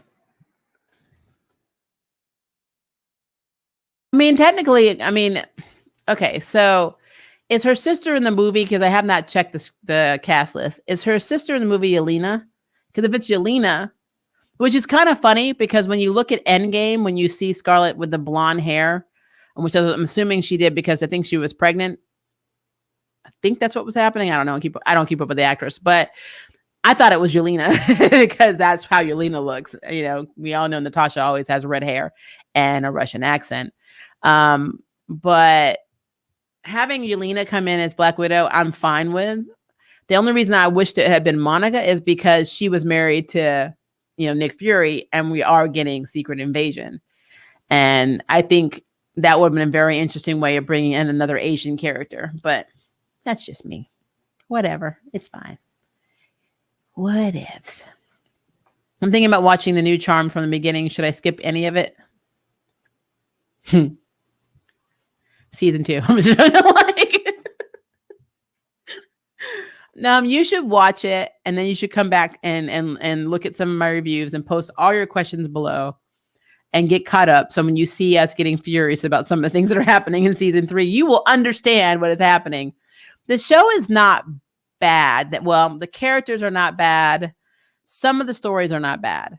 I don't want to say that, Charmed is a bad series. They just have episodes that are very problematic because continuity is a problem in their writer's room. So you will see it.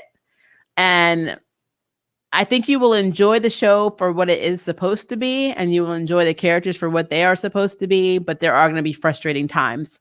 So I will leave that to you. But if you don't want to have a moment where you're scratching your head and saying, why is this happening? I thought I was a real person. Is this real life? Like Timmy, I would completely avoid season 2 and go into season 3. He made a Twitter post in his 20s or something about Nicki Minaj. The animated JSA movie comes out in 6 days. Okay, I'm definitely going to check that out. Simulou's Twitter post, I thought I was at a Nicki Minaj concert for 20 minutes before I realized I was just watching a homeless man yell at a pigeon. Why is that anti-Black? Doesn't that just mean that he thinks that her voice sounds like crap? I mean, one Twitter user accused him of having anti-Black sentiment. No, I'm half Black. That does not offend me at all.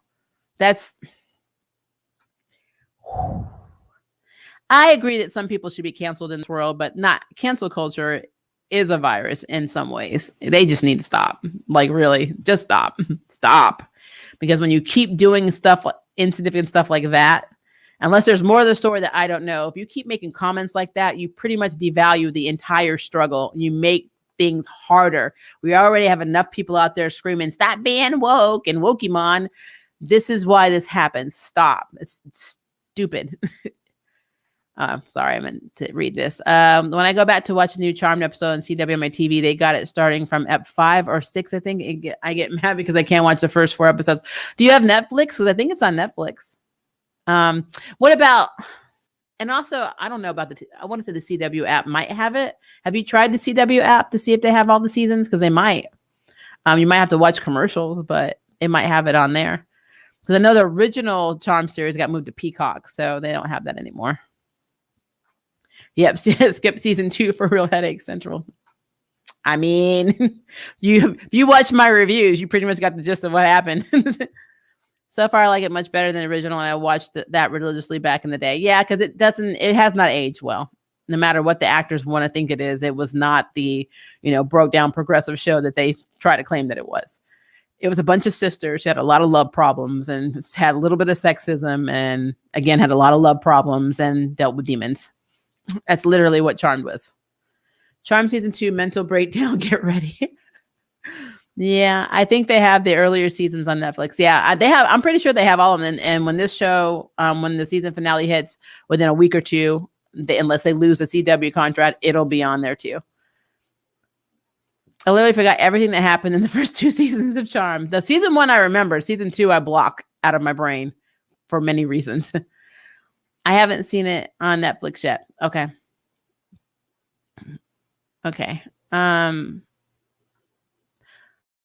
You live? Like, what area do you live? I think I know this. It's kind of hard to sit through the original Charm now. It is. It was our first introduction outside of the craft to this type of genre with 3 witches and our multiple witches and this sisterhood thing. So I am nostalgic, so I still watch it for those purposes. It's something cute to put on the television. But to be fair, I am also half British, and I watch a show called Midsummer Murders, where a bunch of people that live in these different towns within this county called Midsummer just spend their days killing each other.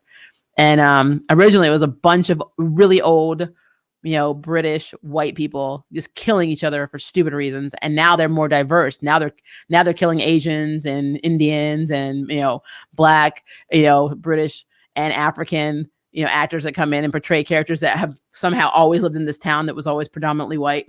And so I watch it. I watch Midsummer Murders religiously. I just watched the first 2 episodes of series 22 because there's something wrong with me. I stream it when I go to bed. So I got my spouse into Legends of Tomorrow. So we do watch that. We're on the previous season because River hasn't seen the last season. And so we have like 4 episodes before the finale. And then, so River's hooked on Legends. I can't get River to watch The Flash. I just can't, which is fine. Our Supergirl has watched Black Lightning. Has no problem with Black Lightning. Did like Painkiller. Does not like. Didn't like Arrow. Doesn't like The Flash. Kind of liked certain episodes of Stargirl. So River's very interesting in tone of what is watched. Yeah, River has amazing taste. I married a good one. I've never seen the OG Charmed, and I don't have much. I need to anyways. Yeah, I get that. Okay. Want to make sure. Want to watch the Disney Plus animated series Marvel What If Peggy was Captain America. I need to watch that. It's in my queue. I definitely need to watch that. I'm so excited for Friday, even though I'm sad because it's the last Falcon and Winter Soldier. I need my bromance back. It's bothering me. The OG Charmed has aged badly. Yep. Season 2 made me really consider sniffing cocaine. Wow. Don't do that. It's hilarious how in the original Charm, when the cast got creative control, they tried to live vicariously through their characters and made them look like horrible people. Yep. And got rid of Daryl to save money. Honestly, I can't look at Rose McGowan anymore. Yeah, she got into an accident and her face had to have like plastic surgery, and she looks like she had tons of Botox that went wrong. You can watch it for free on Peacock, NBC streaming service. Yeah, they moved Charmed over there. I remember when they did it, and Holly Piper's actors from OG was having a fit saying they took us off Netflix, but they left the reboot that's not any good on there. I'm like, wow. Like the OG Charm talks mad trash about the reboot. It's pretty sad. The OG Charm is not on. Yeah, it's not. It's on Peacock. Sounds like I need to watch Midsummer Murders again. It's completely on the 2 episodes. If you do like the trial, I think Acorn is doing it. If you go to Amazon and do the 7-day trial, you can watch it for free. And they only released the first 2 episodes, and then there's going to be 6 total. So we get the rest of them, I think, at the end of the year because of COVID. These 2 episodes are on crack. So you should watch it. It's messed up. I've never seen the OG Charm, and I don't have much I need to anyway. You're not missing anything. They're completely different series. They're just this show's based on this one, but it has no actual connection outside of Melinda Warren being in the Book of Shadows for some reason in both versions. I hope she feels great about Ava. Who? You hope who feels good about Ava? One of the properties that I hope MCU visits sometime in the distant future is the Morlocks. I really hope that they either have a Morlock movie or a Disney Plus. I would love that. I would love to see Leech on screen again, the actual Leech, like X-Men animated series Leech would be really cool. The OG Charm graphics are so, to be fair, they were late 90s, early 2000s. So, they didn't have what we have now. So I got to give them that. They did the best with what they had. Miro needs to be a main character. I agree with that. Do you remember when the OG Charmcast tried to call the manager on the new Charmcast? Or tried to call out the manager? I know they had a lot of problems. It was one writer of Charm left because she didn't like the fact that she was writing the women to be kind of promiscuous and wearing less and less clothes. Yeah.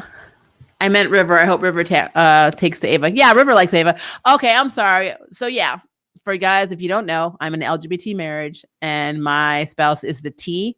So biologically female, but is trans male. So I usually say he. The only reason it gets kind of dicey is my spouse has not, in our personal lives, has not transitioned and is not on T. So when we go out in public, everyone still thinks that River's a girl. But yeah, is trans male. But I mean, it's fine, I mean, I've had slip ups. My friends have had slip ups. So like our really close friends have said she. I mean, it's the force of habit. It's not disrespectful. We're not going to be saying. I just got confused because I thought we were talking about somebody else. So, but yes, River likes Ava and Sarah. River's favorite character though is I think Nathan, and no, it's either Rory or Nathan. Is it Rory or Nathan? I have to go back and look. I know those are two that make River laugh the most. So I think that's funny. I heard about that. The OG cast went real Karen on the new cast. Yeah, they're horrible. They were all over Twitter talking mad trash about them. Never even met these actors. It's completely crazy. I'm very curious what season 3 of Titans and Doom what Titans and Doom Patrol will be like. Yeah, I need to catch up on Doom Patrol. I am still not done with season 2. I need to watch the rest of it. I need time, guys. I need a vacation. Not literally calling the managers, creating drama with the new cast needlessly. Yeah, I feel like Holly does that. I think everybody in the Charm cast is toxic in some way. That's why there's so much infighting. Alyssa hated Shannon. Shannon hated Alyssa.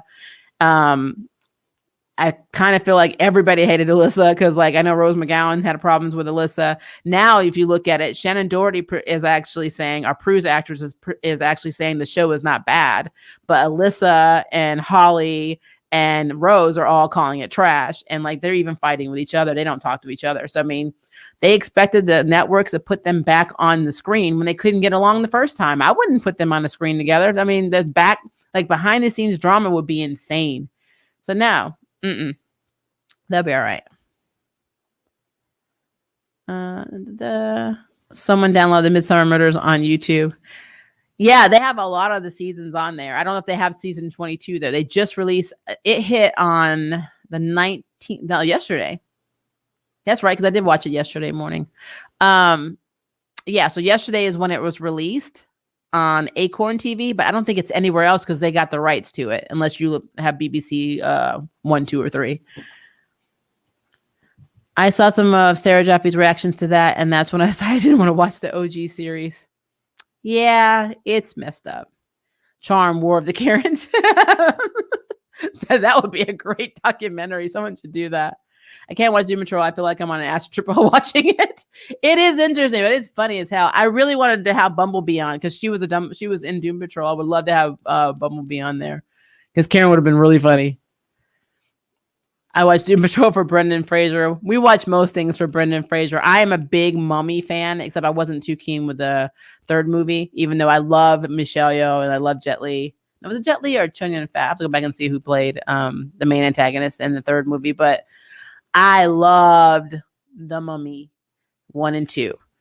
I didn't really care about Rachel. I always forget Rachel's last name, the one who plays his wife in the movie, because I kind of felt like they wanted her to come back, and then she had already won an Academy Award, so she was too good to come back, is what people were saying. I don't know if it's true, but I'm like, yeah, whatever. But Brendan Fraser in that movie was amazing. Amazing. Was it Jet Li? Thank you, Yida. Yeah, I really love the Mummy movies. Loved it. Love it, love it, love it, love it, love it. Back in the day, he was a new Bruce Willis. I'm obsessed with Rita. I think she's great. Yeah, I really am enjoying Doom Patrol. I need to catch up on Titans too, because I'm not caught up. I also need to start watching Invincible. There's so many shows I need to catch up on, and so many movies. Like somebody said, The Nevers was good. The trailer looked good on Disney Plus. I think it's on Disney Plus. Is it The Nevers? Am I saying it right? I've got so much to watch, guys. So much to watch. So much, which may become a reality pretty soon. We'll see. I'm considering a very big life change soon. And if I do it, then I'll have more time until I get something else. So we'll see what happens. But yeah. So we are at the 2-hour mark, guys. We're at the 2-hour mark. So I have not gotten through season 2. So I'm sure it was probably not the best, but still, I'm going to watch it. But if you guys have any other questions, concerns, comments on Black Lightning, on Supergirl, on the weather, please leave me a comment below. But yeah, we're at the 2-hour mark. And you know how we are when we get to the 2-hour mark. We're trying not to get to 3. So I'm going to let you guys go. It is now 11:41. So we've been doing this room since 9:30 Central Standard Time, my time. So it could be morning for you, could be later for you, could be early, could be midday, but however you want to say it. You guys have been awesome. And we will have another video coming out. I know I'm going to have another video coming out on Thursday. But we'll have our next live stream obviously on Friday. If I can get through Mortal Kombat on Friday, well, I'm going to watch it. But if I can get a chance to do the review on Friday, I will. If not, it'll be on Saturday. But yeah, so you will have one stream, potentially 2 on Friday and 1 on Saturday if not. So look forward to that. You guys have been awesome. And we will have our next, because we have to have them. We're going to have our next Arrowverse Tuesday next week. So hope you guys hang out with me then too. I will try not to be as tired, but I probably will be. But yeah, talk to you later, guys. Good night.